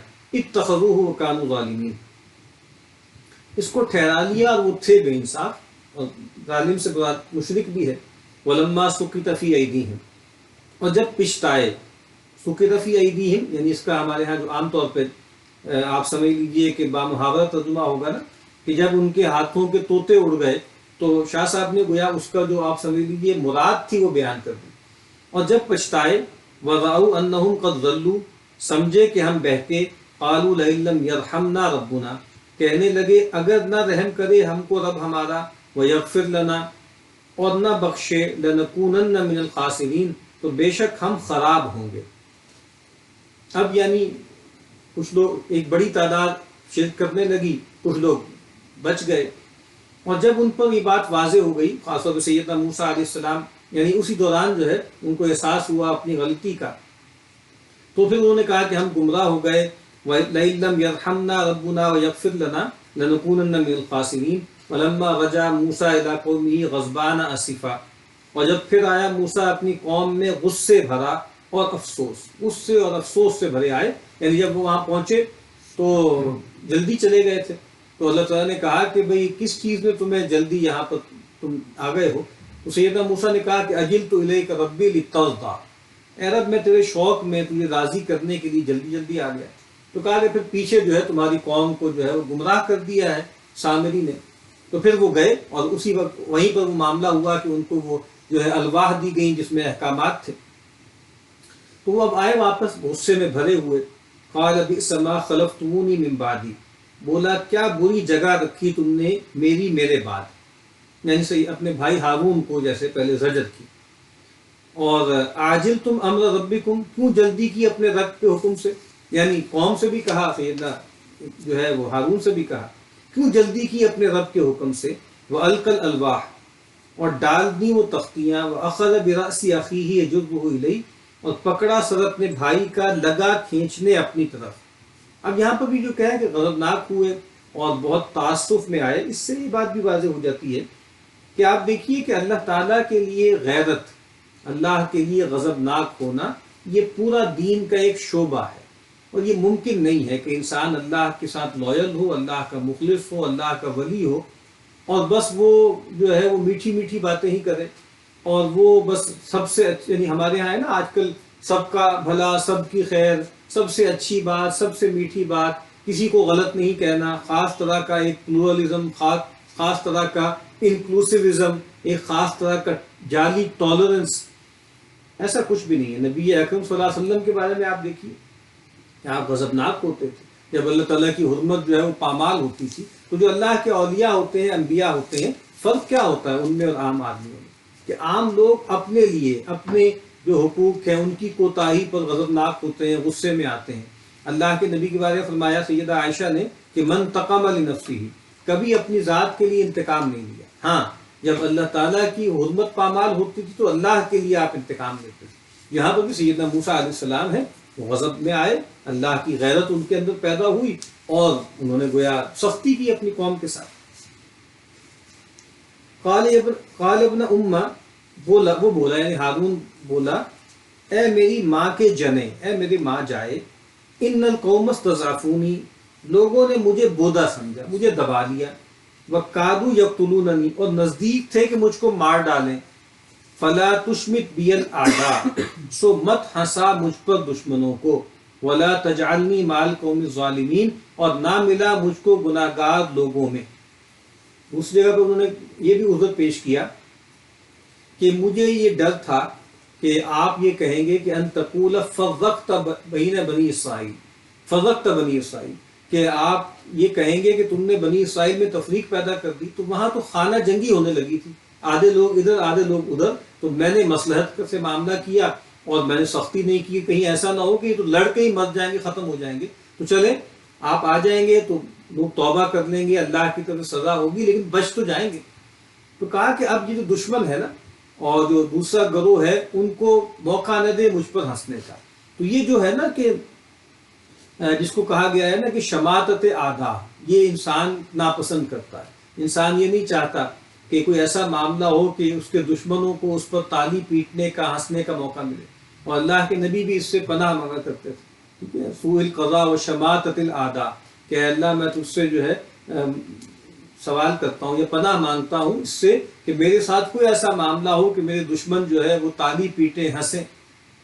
قال رب اغفر لی ولی اخی، تو جب ان کا غصہ فروغ ہوا تو اب ان کی جو ہے ظاہری بات ہے جو نبی کے اندر رحمت کا پہلو ہوتا ہے، جو جمال کا پہلو ہوتا ہے، اب انہوں نے دعا کی رب اغفر لی ولی اخی، اے رب معاف کر مجھ کو اور میرے بھائی کو، وادخلنا فی رحمتک، اور سب سے پہلے اپنے آپ کو شامل کیا کہ بھائی مجھ سے بھی کوئی کوتاہی ہوئی، میں بھی جلدی چلا گیا، تو مجھے میری مغفرت کر دے، میرے بھائی کی بھی، وادخلنا فی رحمتک، اور ہم کو داخل کر اپنی رحمت میں، وانت ارحم الراحمین، اور تو ہے سب سے زیادہ رحم کرنے والا۔ یہ خود ایک پورا مضمون ہے، اگر ہم قرآن مجید کا مطالعہ اس انداز سے بھی کریں نا کہ اللہ تعالیٰ کے پیغمبر جو اللہ کے فرستادہ ہیں، اللہ کے محبوب ہوتے ہیں، اللہ کے چنیدہ بندے ہوتے ہیں، اللہ کے مقربین ہوتے ہیں، لیکن ان کے ساتھ جب بھی ایسا معاملہ ہوتا ہے تو کبھی آپ ان کے اندر کا عجز دیکھا کریں، کبھی آپ دیکھا کریں کہ بندگی کیسے ظاہر ہوتی ہے۔ سیدنا نوح کے بارے میں ہم پڑھیں گے سورہ ہود میں کہ جب انہوں نے کہا کہ ان ابنی من اہلی وان وعدک الحق، کہ یہ جو میرا بیٹا ہے یہ میرے اہل میں سے ہے، تیرا وعدہ سچا ہے، وانت ارحم الراحمین، تو پھر وہاں پر جب اللہ تعالیٰ نے کہا نا کہ انہ لیس من اہلک انہ عمل غیر صالح، تو پھر جو ان کا لب و لہجہ وہاں پر ہم پڑھیں گے تو وہ دیکھنے سے تعلق رکھتا ہے۔ تو یہاں پر بھی آپ دیکھیے سیدنا موسیٰ ہیں، کیا جلیل القدر پیغمبر ہیں، اولو العزم من الرسل ہیں، لیکن آپ دیکھیے کہ اللہ تعالیٰ سے کیسے جو ہے وہ عرض کرتا ہے ان الذین اتخذوا العجل سینالهم غضب من ربهم، البتہ جنہوں نے بچڑا بنا لیا ان کو پہنچے گا غضب ان کے رب کا، وذلۃ فی الحیات الدنیا، اور ذلت دنیا کی زندگی میں، وَكَذَلِكَ نَجْزِي الْمُفْتَرِينَ، اور یہی سزا دیتے ہیں ہم جھوٹ باندھنے والوں کو، اور وہ دنیا کی سزا کیا ہے ارتداد کی، وہ قتل ہے، اور پھر یہی ہوا تھا کہ پھر ان کی جو قوم کے جس قبیلے کے جس آدمی نے ارتداد کیا تھا اس کو پھر انہوں نے خود قتل کیا۔ تو دنیا میں بھی ان کے ساتھ یہ معاملہ ہوگا اور آخرت میں تو انجام بہت برا ہے۔ وَالَّذِينَ عَمِلُوا السَّيِّئَاتِ ثُمَّ تَابُوا مِن بَعْدِهَا وَآمَنُوا، اور جنہوں نے کیے برے کام اور پھر بعد اس کے توبہ کی اور یقین لائے، ان ربک من بعدها لغفور الرحیم، تیرا رب اس کے پیچھے بخشتا ہے مہربان۔ ولما سکت عن موسی الغضب، اور جب چپ ہوا موسیٰ سے غصہ، چپ ہوا، دور ہوا، ہٹا، اخذ الالواح، اٹھائیں تختیاں، وفی نسختها ہدی ورحمہ، اور ان کی نقل جو لکھی اس میں راہ کی سوجھ ہے اور مہر۔ ہدن کا کیا اچھا ترجمہ ہے، راہ کی سوجھ۔ للذین ہم لربہم یرہبون، ان کے واسطے جو اپنے رب سے ڈرتے ہیں۔ پھر آپ دیکھیے یہ بھی تھیم بار بار قرآن مجید میں آ رہا ہے کہ اللہ تعالیٰ جو وحی بھی نازل کرتے ہیں، جو شریعت اتارتے ہیں، اس سے فائدہ کون اٹھاتا ہے، وہ کس کے لیے ہدایت ہے، وہ دنیا میں ہدایت ہے وہی، اور آخرت میں اللہ کی رحمت کا مظہر بنے گی، لیکن فائدہ کون اٹھاتا ہے، جس کے اندر خوف ہے، ڈرتا ہے، جس کے اندر تقوی ہے، ھدی للمتقین۔ واختار قوم موسیٰ قومہ 70 رجلا لمیقاتنا، اب اجتماعی توبہ کے لیے انہوں نے اور چنے موسیٰ نے اپنی قوم سے 70 مرد لانے کو ہمارے وعدے کے وقت۔ فلما اخذتهم الرجفہ، پھر جب ان کو لرزے نے پکڑا، وہ پہنچے وہاں پر پہاڑ پر اور پھر وہاں پر کپ کپی تاری ہوئی۔ قال رب لو شئت اہلکتهم من قبل وایجاج، اے رب اگر تو چاہتا پہلے ہی ہلاک کرتا ان کو اور مجھ کو، اتہلکنا بما فعل السفہاء منا، کیا ہم کو ہلاک کرے گا ایک کام پر جو کیا ہمارے احمقوں نے، ہمارے بے وقوفوں نے، بے عقلوں نے، یعنی پہلے بھی ہم یہ پڑھتے آ رہے ہیں کہ کفر اور شرک بے عقلی ہے. عجیب بات ہے نا. اس دور میں آپ دیکھیے اللہ کا انکار گویا اس کو سمجھا جاتا ہے کہ یہ کوئی بہت اونچی دماغی صلاحیت والے لوگ کرتے ہیں. اور یہ چیز ہم جیسے فیشن کے طور پہ بھی پھیلتا ہے کہ جیسے جو مفکر ٹائپ لوگ ہوتے ہیں، انٹلیکچوئل لوگ ہوتے ہیں، جو ہائر کانشیسنس رکھتے ہیں اور شعور کی اعلیٰ سطح پر ہوتے ہیں، وہ ہوتے ہیں جو خدا کا انکار کرتے ہیں اور نہلسٹ ہو جاتے ہیں، ایبسرڈیٹی کے قائل ہو جاتے ہیں. تو یہ کیا، یہ بے وقوفی ہے. خدا کا انکار اس سے بڑی بے وقوفی، اس سے بڑا جہل کوئی نہیں. تو کہا کہ ہم میں کچھ بے وقوف کم عقل لوگ تھے جنہوں نے یہ کیا. ان ہی الا فتنتک، یہ سب تیرا آزمانا ہے، آزمائش ہے تیری طرف. تضل بہا من تشاء و تہدی من تشاء، بچلاوے اس میں جس کو چاہے اور راہ دے جس کو چاہے. انت ولینا، تو ہی ہے ہمارا تھامنے والا. کتنا اچھا ترجمہ ولی کا، تھامنے والا، ہماری سہار. ٹھیک ہے، ہمیں پکڑنے والا، تھامنے والا، کھڑا رکھنے والا ہدایت پر تو ہی ہے. فاغفر لنا وارحمنا، سو بخش ہم کو اور مہر کر ہم پر. وانت خیر الغافرین، اور تو سب سے بہتر بخشنے والا. واکتب لنا فی ہذہ الدنیا حسنہ، اور لکھ دے ہمارے واسطے اس دنیا میں نیکی. وفی الآخرۃ انا ہدنا الیک، اور آخرت میں ہم رجوع ہوئے تیری طرف. دنیا میں بھی رحمت لکھ دے، آخرت میں بھی ہم تیری طرف ہی رجوع کرنے والے ہیں. قال عذابی اصیب بہ من اشاء، فرمایا میرا عذاب ہے، میرا عذاب جو ہے سو ڈالتا ہوں جس پر چاہوں. میرا ڈسکریشن ہے، میرا فیصلہ ہے. وَرَحْمَتِي وَسِعَتْ كُلَّ شَيْءٍ، اور میری مہر شامل ہے ہر چیز کو، یعنی میری مہر شامل ہے. وَرَحْمَتِي وَسِعَتْ كُلَّ شَيْءٍ، اور حدیث میں بھی آتا ہے نا کہ ان رحمتی سبقت غضبی، کہ میری جو رحمت ہے میرے غضب پر سبقت رکھتی ہے، غالب ہے. تو کہا کہ میری رحمت ہر چیز پر چھائی ہوئی ہے. فَسَأَكْتُبُهَا لِلَّذِينَ يَتَّقُونَ وَيُؤْتُونَ الزَّكَاةَ، ویسے تو عام ہے لیکن سو میں لکھ دوں گا. خاص میری رحمت کن پر آئے گی؟ جو ڈر رکھتے ہیں، وَيُؤْتُونَ الزَّكَاةَ، اور دیتے ہیں زکوٰۃ. وَالَّذِينَ هُمْ بِآيَاتِنَا يُؤْمِنُونَ، اور جو ہماری باتیں یقین کرتے ہیں. اب یہ کون لوگ ہیں خاص طور پر؟ یعنی ایک تو عام ہے، جو ڈرنے والے ہیں، جو زکوٰۃ دیتے ہیں، ہماری آیتوں پر ایمان رکھتے ہیں. اس سے یہ بات بھی پتہ لگتی ہے کہ جو شروع میں ہم نے سورہ بقرہ کے پڑھا تھا نا کہ ھدی للمتقین الذین یؤمنون بالغیب ویقیمون الصلاۃ ومما رزقناہم ینفقون. نماز، اللہ کی عبادت، اس کی پوجا، اس کی کوئی نہ کوئی فارم ہر دور میں رہی ہے، ہر جو ہے پیغمبر کے زمانے میں رہی ہے.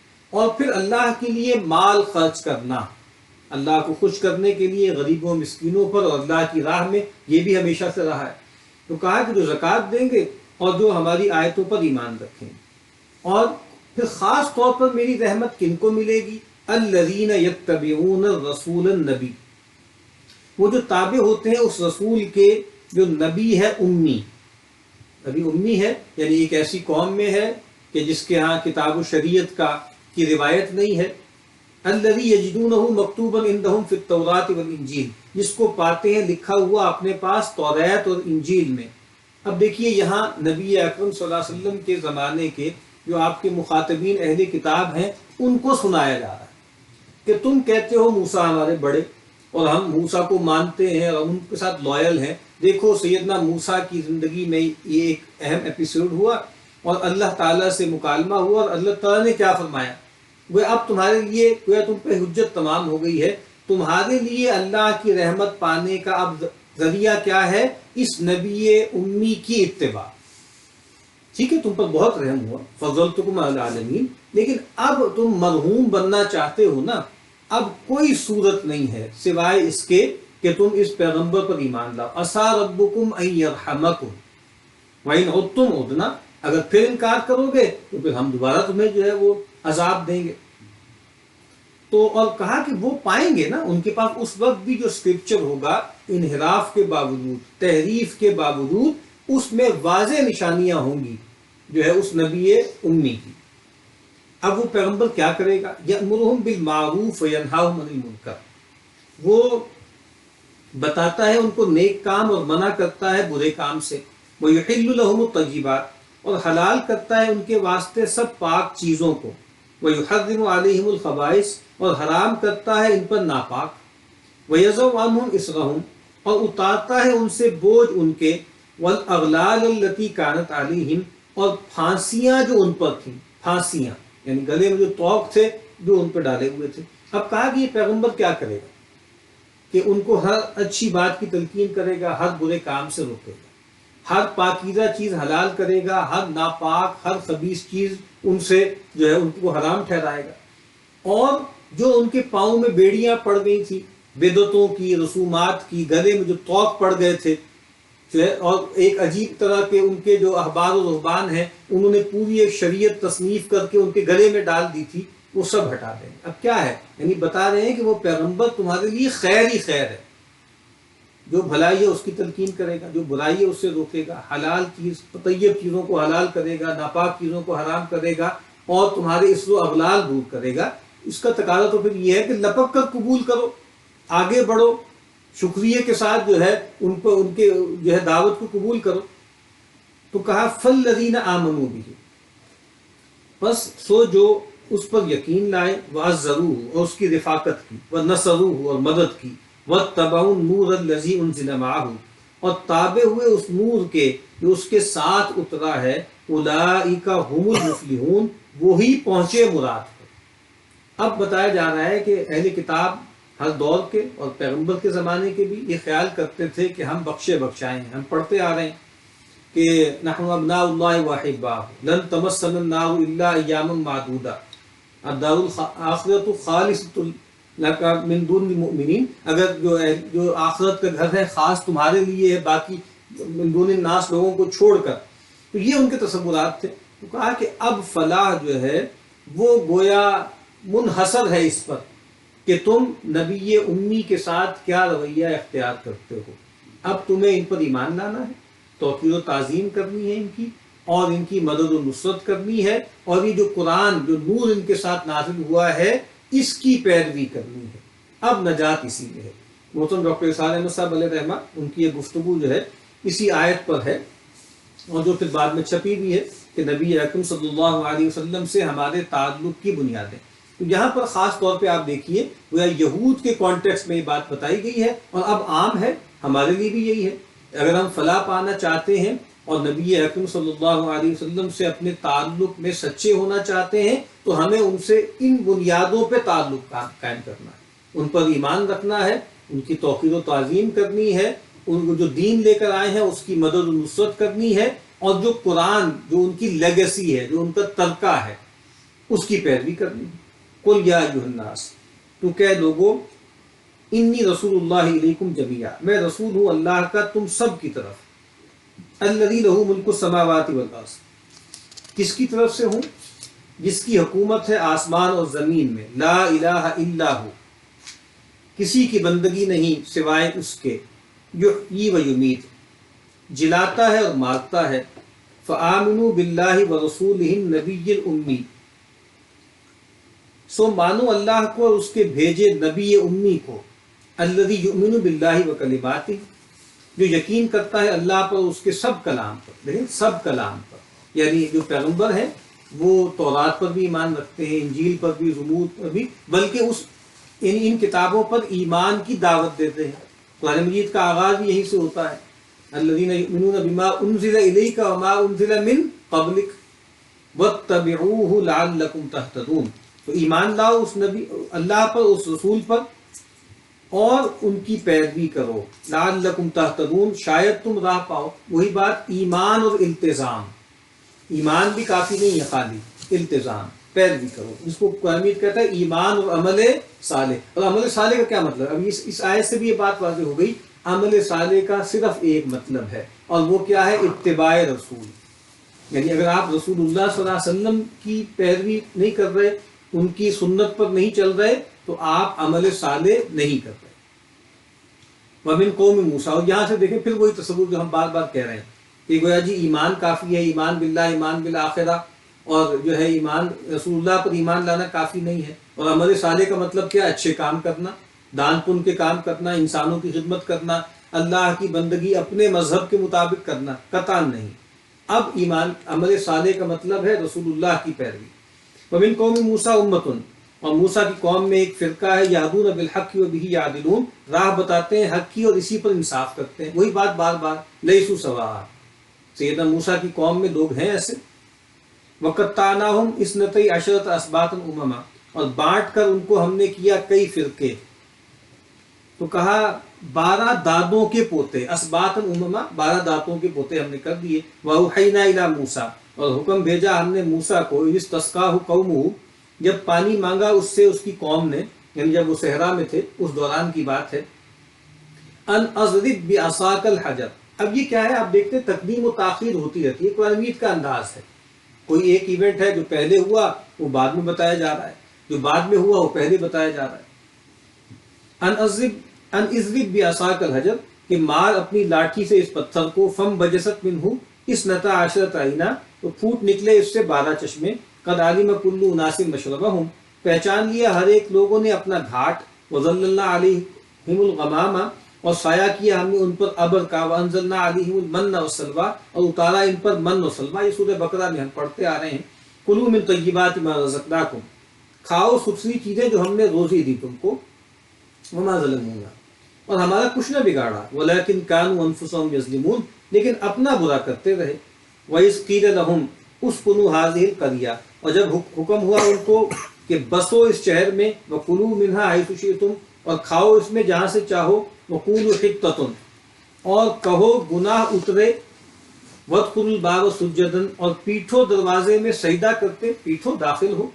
نغفر لکم خطیئاتکم، تو بخشے ہم تمہاری تقصیریں. سنزید المحسنین، آگے اور دیں گے نیکی والوں کو. فبدل الذین ظلموا منہم قولا، سو بدل لیا بے انصافوں نے ان میں سے اور لفظ. غیر الذی قیل لہم، سوائے اس کے جو کہہ دیا تھا. ہم پڑھ آئے ہیں کہ حطۃ کی جگہ جو ہے حنطۃ فی شعیرۃ کہہ دیا، اور کہا گیا تھا کہ سجدے کے ہاتھ میں داخل ہو تو اپنے پولوں کے بل گھسٹتے ہوئے داخل ہوئے. فارسلنا علیہم رجزا من السماء بما كانوا یظلمون، سو پھر بھیجا ہم نے ان پر عذاب آسمان سے بدلہ ان کی شرارت کا. واسألہم عن القریۃ التی کانت حاضرۃ البحر، اور پوچھ ان سے احوال اس بستی کا کہ تھی کنارے دریا کے. اذ یعدون فی السبت، جب حد سے بڑھنے لگے ہفتے کے حکم میں. اب وہاں پر آپ کو معلوم ہے کہ شریعت موسوی میں جو 7واں دن ہے، یعنی جو سبت کا دن ہے، وہ محترم تھا اس طرح ہمارے جمعے کا دن ہے. اور ہمارے ہاں تو بہت تھوڑی سی مدت ہے نا، کہ اذان کے بعد سے لے کے خطبہ اور نماز کے اختتام تک جو ہے وہ کاروباری زندگی اور باقی سارے معاملات جو ہیں وہ حرام ہیں. ان کے لیے پورے دن میں ہر طرح کی معاشی ایکٹیویٹی جو تھی وہ حرام تھی. اب ایک بستی کا ذکر ہے کہ وہاں بستی والے تھے، انہوں نے سرکشی کی، وائلیشن کی سبت کے قانون میں. استأتیہم حیتانہم یوم سبتہم شرعا، جب آنے لگی ان پاس مچھلیاں ہفتے کے دن پانی کے اوپر. وَيَوْمَ لَا يَسْبِتُونَ لَا تَأْتِيهِمْ، اور جس دن ہفتہ نہ ہو نہ آویں. كَذَلِكَ نَبْلُوهُمْ بِمَا كَانُوا يَفْسُقُونَ، یوں ہم آزمانے لگے ان کو اس واسطے کہ بے حکم تھے. یہ اللہ تعالیٰ کی سنت ہے کہ اللہ آزمائش کرتے ہیں. ہم نے پڑھا تھا کہ بھائی منع ہے، سورہ مائدہ میں تھا نا کہ منع کیا گیا جو ہے وہ خشکی کا شکار. تو کہا کہ پھر اب یہ ہوگا کہ جب تم حالت احرام میں ہوگے تو پھر جو ہے وہ آئیں گے تمہاری جو ہے نیزوں کی بالکل رینج میں آئیں گے جانور. لیکن اب تمہاری آزمائش اسی میں ہے نا کہ تم اللہ کے حکم کو سامنے رکھو یا لالچ میں آ جاؤ. تو ان لوگوں نے پھر وائلیشن کی کہ وہ چونکہ بستی تھی، مچھیروں کی بستی تھی، تو گویا کیا ہوتا تھا کہ باقی دنوں میں اس طرح مچھلیاں آتی نہیں تھی، شکار آتا نہیں تھا. ہفتے کو بہت زیادہ آتی تھی اور مچھلیاں اٹکیلیاں کرتے ہوئے باہر آتی تھیں.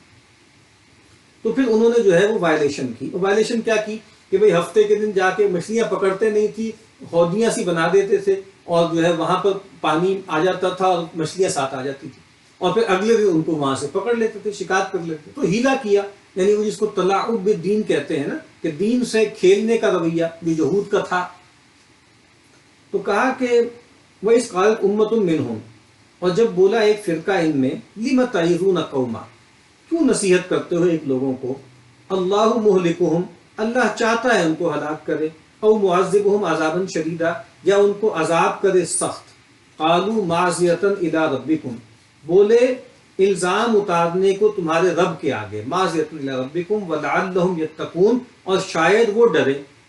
اب یہاں پر آگے بیان ہو رہا ہے کہ قوم جو تھی، وہ جو وہاں پہ بستی میں لوگ رہتے تھے، وہ 3 حصوں میں تقسیم ہو گئے.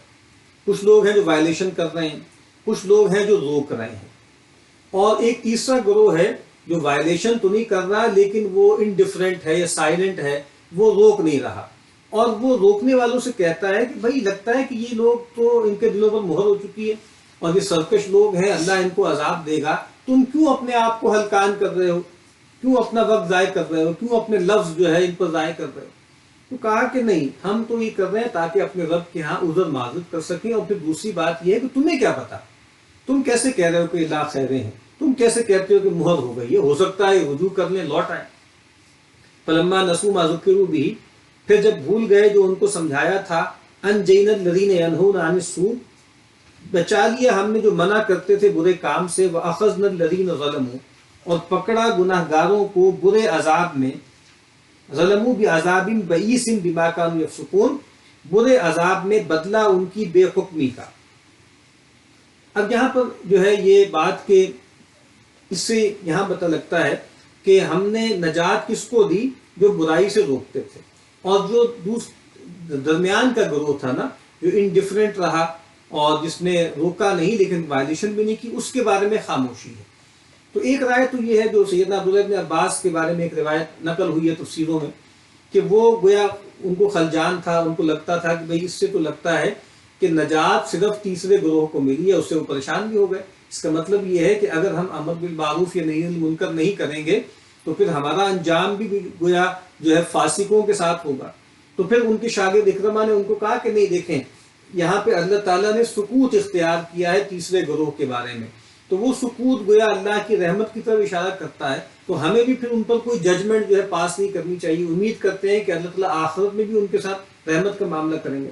لیکن بہرحال ان آیتوں سے یہ پتہ لگتا ہے کہ نجات بہرحال ان لوگوں کو ملی ہے جو برائی سے روکتے تھے، اور قرآن مجید میں ایک اور جگہ فرمایا نا کہ وَاتَّقُوا فِتْنَةً، ڈرو یا بچو اس فتنے سے، لا تُصِيبَنَّ الَّذِينَ ظَلَمُوا مِنْكُمْ خَاصَّةً، کہ جو نہیں پہنچے گا صرف ان لوگوں پر جو تم میں سے ظلم کرنے والے تھے، خاص طور پہ سب پہ پڑے گا۔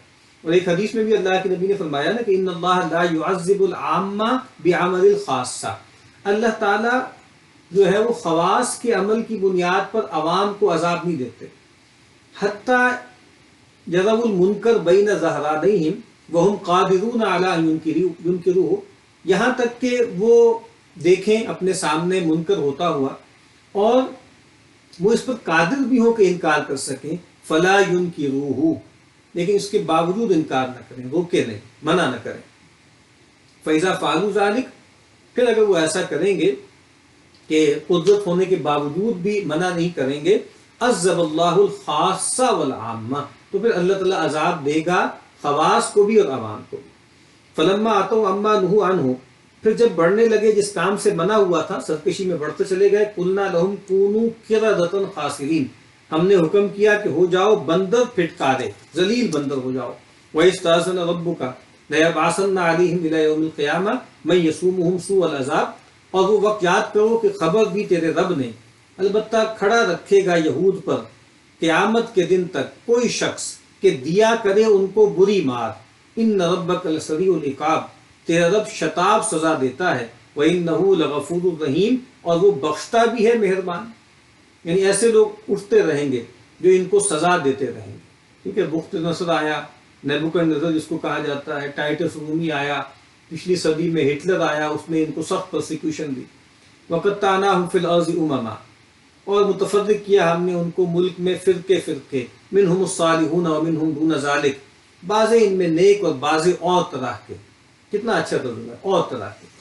وَبَلَوْنَاهُمْ بِالْحَسَنَاتِ وَالسَّيِّئَاتِ، اور آزمایا ان کو خوبیوں میں اور برائیوں میں، لعلہم یرجعون، شاید وہ پھر پاویں۔ اور یہاں حسنات و سیئات کیا ہے؟ تکوینی، کبھی اچھے حالات آئے، کبھی سخت حالات آئے۔ فخلف من بعدہم خلف، پھر ان کے پیچھے آئے ناخلف، ورث الکتاب، وارث کتاب کے، یأخذون عرض ھذا الادنی، لیتے اسباب ادنا زندگی کا، ویقولون سیغفر لنا، اور کہتے ہیں کہ ہم کو معاف ہوگا، وَإِن یأتِہم عرض مثلہ یأخذوہ، اور اگر ایسا ہی اسباب پھر آوے تو لے لیں۔ یعنی اب ان کا رویہ کیا ہے؟ وہ اللہ کے نبی نے فرمایا نا کہ اللہ تعالیٰ نے مجھ سے پہلے کسی نبی کو نہیں بھیجا مگر یہ کہ اس کی امت میں ان کے کچھ حواری ہوتے ہیں اور اصحاب، وہ کیا کرتے ہیں؟ یأخذون بسنتی ویقتدون بامری، اس پیغمبر کی سنت کو تھامتے ہیں، اس کے حکم کی پیروی کرتے ہیں. ثم انہا تخلف من بعدہم خلوف، پھر اس کے بعد ناخلف ناہنجار لوگ آ جاتے ہیں. ان کا یہاں پہ تذکرہ ہے، جو اقبال نے کہا نا کہ میراث میں آئی ہے انہیں مسند ارشاد، زاغوں کے تصرف میں عقابوں کے نشے من. تو کہا کہ پھر وہ ناخلف لوگ آ جاتے ہیں. وہ کیا کرتے ہیں؟ یقولون ما لا یفعلون، باتیں جو کرتے ہیں عمل اس پہ نہیں کرتے، دعوے بڑے بڑے کرتے ہیں. وَيَفْعَلُونَ مَا لَا يُؤْمَرُونَ، اور کرتے وہ ہیں جس کا حکم نہیں دیا گیا. یہاں پر بھی یہ کہ نااہل لوگ آ گئے، دنیا کی تھوڑی پونجی لینے لگے، دین فروشی کرنے لگے، فتویٰ فروشی کرنے لگے، دنیا کے مفادات کو سامنے رکھ کر حب عاجلہ کو سامنے رکھا، حب آخرہ کو پیچھے پھینک دیا. اور اس سب کے باوجود سب کر رہے ہیں، ساری سرکشی ہے، لیکن غرہ نہیں جا رہا. ایک جھوٹی تسلی ہے، ایک امانی جو ہے امنیہ ہے، امانی گھڑ لیے ہیں کہ ہمیں بخش دیا جائے گا. الم یؤخذ علیہم میثاق الکتاب، کیا ان پر عہد نہیں لیا کتاب کے حق میں؟ اللہ یقولوا علی اللہ الا الحق، کہ نہ بولے اللہ پر سوائے سچ کے. ودرسوا ما فیہ، اور پڑھا انہوں نے جو لکھا اس میں، پڑھتے تھے، کتاب بھی پڑھتے تھے. والدار الآخرۃ خیر للذین یتقون، اور پچھلا گھر بہتر ہے ڈر والوں کو. افلا تعقلون، کیا تم کو بوجھ نہیں ہے؟ پچھلا گھر یعنی آخرت کا، عاجلہ بہتر نہیں ہے، آخرہ بہتر ہے. والذین یمسکون بالکتاب واقاموا الصلاۃ، اس کے برعکس، اور وہ لوگ جو پکڑ رہے ہیں کتاب اور قائم رکھتے ہیں نماز. انا لا نضیع اجر المصلحین، ہم ضائع نہ کریں گے ثواب نیکی والوں کا. وَإِذْ نَتَقْنَا الْجَبَلَ فَوْقَهُمْ، اور جس وقت اٹھایا ہم نے پہاڑ ان کے اوپر. كَأَنَّهُ ذُلَّةٌ، جیسے سایہ بان. وَظَنُّوا أَنَّهُ واقع بِهِمْ، اور ڈرے کہ وہ گرے گا ان پر.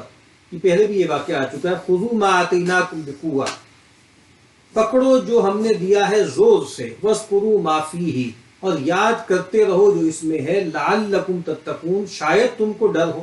اب اس کا مطلب کیا ہے کہ تقوی پر قائم رہنے کے لیے نسخہ کیا ہے؟ نسخہ یہی ہے کہ اللہ جو کتاب دے، جو ہدایت دے، جو پیغمبر کا اسوہ ہو، جو پیغمبر کی سنت ہو، اس کو تھامے رکھو، اس کو پکڑے رکھو.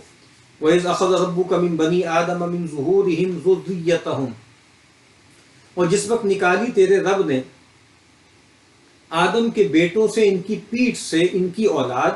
وَأَشْهَدَهُمْ عَلَىٰ أَنفُسِهِمْ، اور اقرار کروایا ان سے ان کی جان پر. أَلَسْتُ بِرَبِّكُمْ، کیا میں نہیں ہوں رب تمہارا؟ قالوا بلا، بولے البتہ، کیوں نہیں. شہدنا، ہم قائل ہیں. ان تقول، اب یہاں پہ ایک عہد لیا گیا جس کے بارے میں جو فائدہ ہے وہ ہم پڑھ لیتے ہیں. کہتے ہیں کہ جی باپ کی تقلید نہیں، اگر باپ شرک کرے بیٹا چاہیے ایمان لاوے. اگر کسی کو شبہ ہو کہ وہ عہد تو یاد نہیں رہا تو پھر کیا حاصل؟ تو کہتے ہیں یوں سمجھو کہ اس کا نشان ہر کسی کے دل میں رہا ہے اور ہر زبان پر مشہور رہا ہے کہ سب کا خالق اللہ ہے، سارا جہان قائل ہے. اور جو کوئی منکر ہے، شرک کرتا ہے، سو اپنی عقل ناقص کے دخل سے پھر آپ ہی جھوٹا ہوتا ہے. یعنی کوئی بات کہ ایک تو فطرت میں اللہ نے گواہی رکھ دی ہے، پھر انفس و آفاق کی نشانیاں ہیں، پھر تاریخی دلائل ہیں، اتنے دلائل ہیں اللہ کے. اب یہاں پر جو عہد الست ہے یہ ظاہری بات ہے میٹا فزیکل معاملہ ہے، متشابہات میں سے ہے، ہمیں معلوم نہیں اس کی صورت کیا ہے، لیکن بعد یہ واقعہ ہے. بہت سے لوگ ہیں جو قرآن مجید کو ڈی میتھولوجائز کرنے کے چکر میں اکثر اس طرح کے جو واقعات ہیں ان کو گول کر جاتے ہیں، ان کو تمثیل تشبیہ میں لے جاتے ہیں. نہیں، قرآن مجید میں جو بات بیان ہوئی ہے وہ واقعے کے انداز میں ہے اور تمثیل کی ضرورت نہیں ہے. یعنی اللہ تعالیٰ کے لیے کیا مشکل ہے کہ جو مثال دینی ہو وہ واقعہ برپا کر دے خارج میں.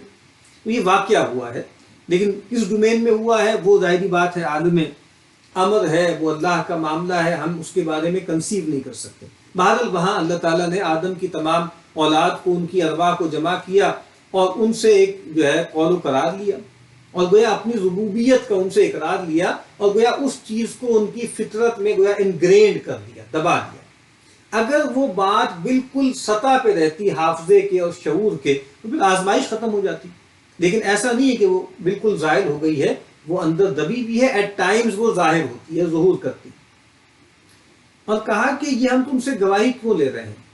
ان تقولوا یوم القیامت انا کنا عن ھذا غافلین، کبھی کہو قیامت کے دن ہم کو اس کی خبر نہ تھی، او تقولوا انما اشرک آباؤنا من قبل، یا کہو کہ شریک تو کیا ہمارے باپ دادوں نے پہلے، وَكُنَّا ذُرِّيَّةً مِّن بَعْدِهِ، اور ہم اولاد ان کے پیچھے، ہم ہوئے اولاد ان کے پیچھے، أَفَتُهْلِكُنَا بِمَا فَعَلَ الْمُبْطِلُونَ، تو ہم کو کیوں ہلاک کرتا ہے ایک کام پر کہ کیا ہے خطا والوں نے۔ وہی بات کہ یہ جو عہد لیا جا رہا ہے، کہا جا رہا ہے کہ کہیں تم قیامت کے دن کہو کہ ہمیں تو پتہ ہی نہیں تھا، کوئی نبی رسول نہیں آیا، یا ہم جس ماحول میں تھے وہ شرک کا ماحول تھا، ہمارے باپ دادے مشرک تھے۔ تو یہ تو لگ رہا ہے نا کہ جیسے یہ عہد گویا قطع عذر کر رہا ہے، کہ اس کا مطلب یہ ہے کہ شرک جلی کی گنجائش نہیں ہے، اور غلط فہمی ہو سکتی ہے اور گمراہیاں ہو سکتی ہیں۔ تو واللہ عالم، اس آیت سے، اس پورے ایپیسوڈ سے ایسے لگتا ہے کہ دو چیزوں کا جیسے مواخذہ اکراس دا بورڈ ہے، سب سے ہے، چاہے پیغمبر پہنچے نہیں پہنچے، چاہے وحی پہنچی نہیں پہنچی۔ ایک جو ہے وہ اللہ کے ساتھ شریک نہیں انسان کرے گا، اس کا مواخذہ ہوگا۔ شرک جلی جو ہے لگتا ہے کہ قابل معافی نہیں ہے ان آیات سے۔ اور دوسرا جو بنیادی اخلاقی ہدایات ہے نا، سچ بولنا اور امانت داری کا وصف رکھنا، عدل کرنا، ٹھیک ہے، بے حیائی کا ارتکاب نہ کرنا، یہ لگتا ہے کہ یہ یونیورسلز ہیں اور ان کا مواخذہ بھی جیسے اکراس دا بورڈ ہوگا، واللہ اعلم۔ اور اس میں بھی آپ کو معلوم ہے کہ کیونکہ علم کلام کا بھی یہ مسئلہ ہے کہ کیا اگر کسی قوم کی طرف رسول نہ بھیجا جائے تو کیا وہ فطرت کی بنیاد پر یا انفس و آفاق اور تاریخی دلائل کی بنیاد پر مکلف ہے یا نہیں ہے؟ تو اس میں اشاعرہ کی رائے یہ ہے کہ جو ہے وہ، ماتریدیہ کی رائے یہ ہے کہ مکلف ہے، اور ایام فطرت میں بھی اگر کوئی ہے تو اس کی جو ہے وہ پکڑ ہوگی، لیکن اشاعرہ کہتے ہیں کہ نہیں، وما کننا معذبین حتی نبعث رسولا، اور بھی کچھ نظائر ہیں جس کی بنیاد پر وہ کہتے ہیں کہ نہیں، رسول کے بھیجے بغیر جو ہے اللہ تعالیٰ اس طرح کا مواخذہ نہیں کرے گا۔ ہو سکتا ہے کہ ان کو ایکسٹنکٹ کر دے، ختم کر دے، لیکن یہ بات کہ ان کے لیے خلود فی النار ہے، اس کے وہ قائل نہیں ہے۔ لیکن بہرحال یہ آیات جو ہیں وہ بہت کچھ ہمارے لیے غور و فکر کا جو ہے وہ سامان کرتی ہیں۔ وَكَذَلِكَ نُفَصِّلُ الْآيَاتِ وَلَعَلَّهُمْ يَرْجِعُونَ، اور یوں ہم کھولتے ہیں باتیں اور شاید وہ لوگ پھر آویں۔ وَاتْلُ عَلَيْهِمْ نَبَأَ الَّذِي آتَيْنَاهُ آيَاتِنَا، اور سنا ان کو احوال اس شخص کا کہ ہم نے اس کو دی ہیں اپنی آیتیں، فَانْسَلَخَ مِنْهَا، پھر ان کو چھوڑ نکلا، فَأَتْبَعَهُ الشَّيْطَانُ، پھر پیچھے لگا اس کو شیطان، فَكَانَ مِنَ الْغَاوِينَ، تو وہ ہوا گمراہوں میں، وَلَوْ شِئْنَا لَرَفَعْنَاهُ بِهَا، اور ہم چاہتے تو اس کو اٹھا لیتے ان آیتوں سے، یعنی ہم ان کو اور بلند کرتے، ان آیتوں کی بنیاد پر جو نشانیاں ہم نے دی تھی اس کی شان بلند کرتے، اس کا مرتبہ بلند کرتے، اس کو اپنا تقرب ادا کرتے، وَلَكِنَّهُ أَخْلَدَ إِلَى الْأَرْضِ، لیکن وہ گر آ پڑے زمین پر، وَاتَّبَعَ هَوَاهُ، اور چلا اپنی چاؤ پر۔ کتنا اچھا ترجمہ ہے ہوا کا، چاؤ، ہم کہتے ہیں چاؤ پورا کر لو اپنا، یہ چاؤ ہے، ومز ہے، ٹھیک ہے، اپنی خواہشات ہیں، لذتوں کے درپے ہونا ہے۔ فَمَثَلُهُ كَمَثَلِ الْكَلْبِ، تو اس کا حال جیسے کتا، ان تحمل علیہ یلہس او تترکہ یلہس، اس پر لا دے تو ہانپے اور چھوڑ دے تو ہانپے۔ ذَلِكَ مَثَلُ الْقَوْمِ الَّذِينَ كَذَّبُوا بِآيَاتِنَا، یہ مثال ہے ان لوگوں کی کہ جھٹلائے ہماری آیتیں۔ فَاقْصُصِ الْقَصَصَ لَعَلَّهُمْ يَتَفَكَّرُونَ، تو تو بیان کر احوال، شاید وہ دھیان کرے۔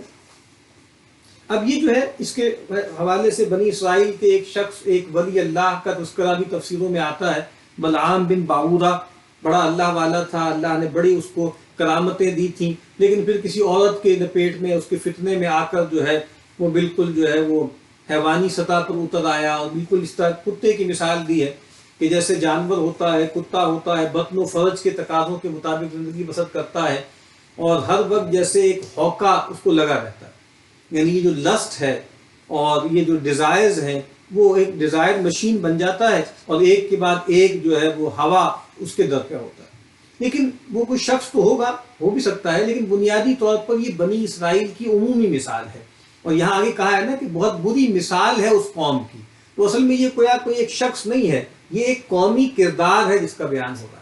یہ بنی اسرائیل اپنی تاریخ میں بارہا اس نے یہ رویہ پیش کیا کہ بطن و فرج کے تقاضوں پہ لگا، اور اللہ نے کیسے کیسے نوازا اس کو، رفعناہ بہا، آیتیں دیں، نبی نازل کیے، نبیوں کو غیر معمولی معجزے دیے، لیکن وہ جو ہے زمین کی طرف اور جو دنیا کے تقاضے ہیں اور جو میٹر ہے اور جو آپ سمجھ لیجئے کہ نفس کے تقاضے ہیں ان کے پیچھے لگا رہا. من یہد اللہ فہو المہتدی، جس کو اللہ راہ دے وہی پاوے راہ. سا مثلا قوم الذین کذبوا بآیاتنا وانفسهم کانوا یظلمون، بڑی کہاوت ان لوگوں کی، مثال کہاوت، بڑی کہاوت ان لوگوں کی جھٹلائیں ہماری آیتیں اور اب وانفسهم کانوا یظلمون، اور اپنا ہی نقصان کرتے رہے. من یہد اللہ فہو المہتدی، جس کو اللہ راہ دے وہی پاوے راہ. ومن یضلل، اور جس کو بھٹکا دے فاولئک هم الخاسرون، تو وہی ہیں زیان میں، خسارے میں. وَلَقَدْ ذَرَأْنَا لِجَهَنَّمَ كَثِيرًا مِنَ الْجِنِّ وَالْإِنسِ، اور ہم نے پھیلا رکھے دوزخ کے واسطے بہت جن اور آدمی. لَهُمْ قُلُوبٌ لَا يَفْقَهُونَ بِهَا، جن کو دل ہیں ان سے سمجھتے نہیں. وَلَهُمْ أَعْيُنٌ، اور آنکھیں ہیں، لَا يُبْصِرُونَ بِهَا، ان سے دیکھتے نہیں. وَلَهُمْ آذَانٌ، اور کان ہیں، لَا يَسْمَعُونَ بِهَا، ان سے سنتے نہیں. أُولَئِكَ كَالْأَنْعَامِ، وہ جیسے چوپائے. بل ہم اضل، بلکہ ان سے زیادہ بے راہ. اولئک هم الغافلون، وہی لوگ ہیں غافل. اب یہ آیت بھی بہت اہم ہے. کہا کہ بہت سے ایسے لوگ ہیں جیسے وہ جہنم ہی کا ایندھن ہے. اب یہاں پر بھی وہ جبر والے طرف دھیان نہیں جانا چاہیے کہ اگر اللہ تعالیٰ نے کچھ لوگوں کو پیدا ہی گویا جہنم کے لیے کیا ہے تو پھر ان کا کیا دوش. نہیں، یہ ایک اسلوب ہے کہ اللہ تعالیٰ نے انسانوں کو پیدا کیا، ان کو فؤاد دیا، قلب دیا، سوچنے سمجھنے کی صلاحیت دی، نصیحت قبول کرنے کی فیکلٹی عطا کی. اور قلب کیا ہے، قلب کیا ہے، روح کیا ہے، فطرت کیا ہے. فطرت کیا ہے کہ وہ انسان کی فیکلٹی ہے جو قبول دین کے لیے دی گئی. وہ ان کو صلاحیت دی تھی، کان دیے تھے تاکہ حق بات کو سنیں اور قبول کریں، آنکھیں دی تھیں تاکہ حق کے جو نمائندے ہیں اس کو پہچانیں، اس کائنات میں اللہ کی نشانیوں کو دیکھیں. لیکن انہوں نے ان تمام فیکلٹیز کو معطل کر دیا اور بالکل جیسے چوپایوں کی طرح ہو گئے. بلکہ ان سے بھی بڑے، یعنی اس طرح چوپائے جو ہیں وہ جبلتوں کی سطح پر جیتے ہیں، یہ لوگ بھی جبلتوں کی سطح پہ جیتے رہے. اور حیوان کا تو مسئلہ یہ ہے، اس کو تو اس سے برتر کوئی فیکلٹی نہیں دی گئی نا. تو کہا کہ اگر انسان بھی حیوانوں کی سطح پر اتر آئے تو گویا یہ بہت ہی نقصان کا سودا ہے. اس میں مفتی شفیع صاحب علیہ رحمٰن نے جو لکھا ہے میں اس میں سے کچھ پڑھنا چاہتا ہوں. تو کہتے ہیں کہ جی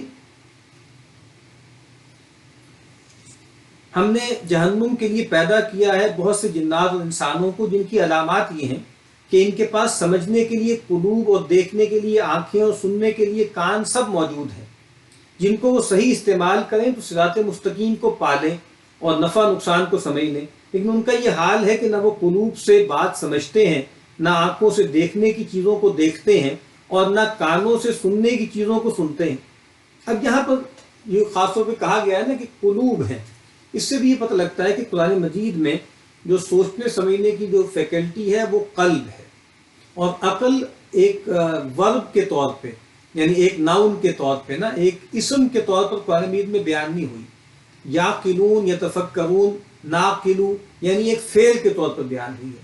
تو گویا وہ آلہ جو کوگنیشن کا آلہ ہے قرآن مجید سے پتہ لگتا ہے کہ وہ قلب ہے. اور بہرحال اس کا کوئی نہ کوئی تعلق اس فزیکل قلب سے بھی ہے. ٹھیک ہے. اب وہ کہتے ہیں کہ اہل جہنم کی علامت یہ ہے کہ وہ اللہ تعالیٰ کی دی ہوئی قوتوں کو ان کے صحیح کاموں میں نہ لگائیں.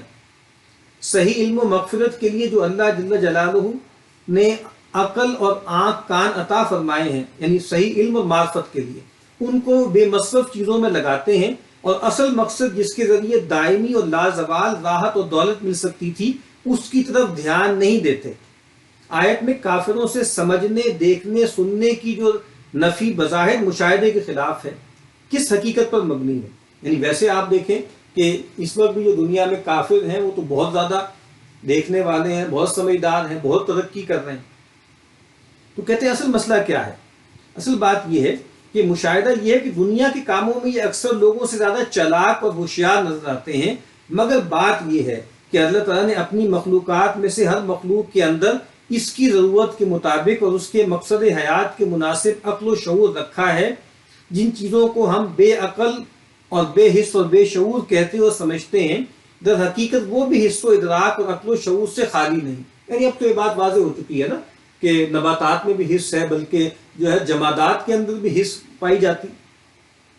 تو کہتے ہیں کہ بھئی اصل جو انسان کا معاملہ یہ ہے کہ انسان کو تو اس سے برتر سطح پر جینا ہے. اور دیکھیے اس سے یہ بات بھی واضح ہو جاتی ہے کہ کہتے ہیں نا کہ انسان کا سمجھنا، دیکھنا، سننا دوسرے جانوروں کے سمجھنے، دیکھنے، سننے سے مختلف ہونا چاہیے.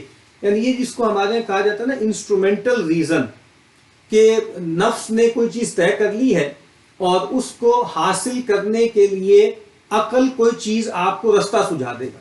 حیوانوں میں بھی یہ چیز پائی جاتی ہے. تو اگر جس کو جدید آدمی ہم کہتے ہیں نا، جو ون ڈائمینشنل مین ہے اور جو صرف دنیا کی چیزیں ہی دیکھتا ہے اور اس کو حاصل کرنے کے در پہ رہتا ہے، اصل میں وہ حیوانوں کی عقلیت ہے. یہ جو انسٹرومنٹل ریزن ہے نا، وہ کیا ہے؟ وہ جو ہیوم نے کہا ہے نا کہ reason is the slave of passions. Passion کیا ہے؟ وہی پیشن، ومز، ہوا، کہ نفس چاہتا ہے کچھ لذتیں، عقل اس کی غلام ہے، ان لذتوں کو حاصل کرنے کے طریقے بتا دیتا ہے. ہم اس پر ہی ریجھ جاتے ہیں کہ وہ کتنے ذہین لوگ ہیں، کتنی انہوں نے ترقی کی ہے. نفس چاہتا ہے اپنے آپ کو ہر وقت دیکھتے رہنا، اپنی صورت بناتے رہنا. نرگسیت ہے نا، نرگسیت ہے، اپنا آپ ہر وقت دیکھتا رہنا چاہتا ہے وہ آدمی. اب اس کے لیے کیمرہ اس نے بنا دیا، اب اس کیمرے کو بڑھاتا چلا جا رہا ہے.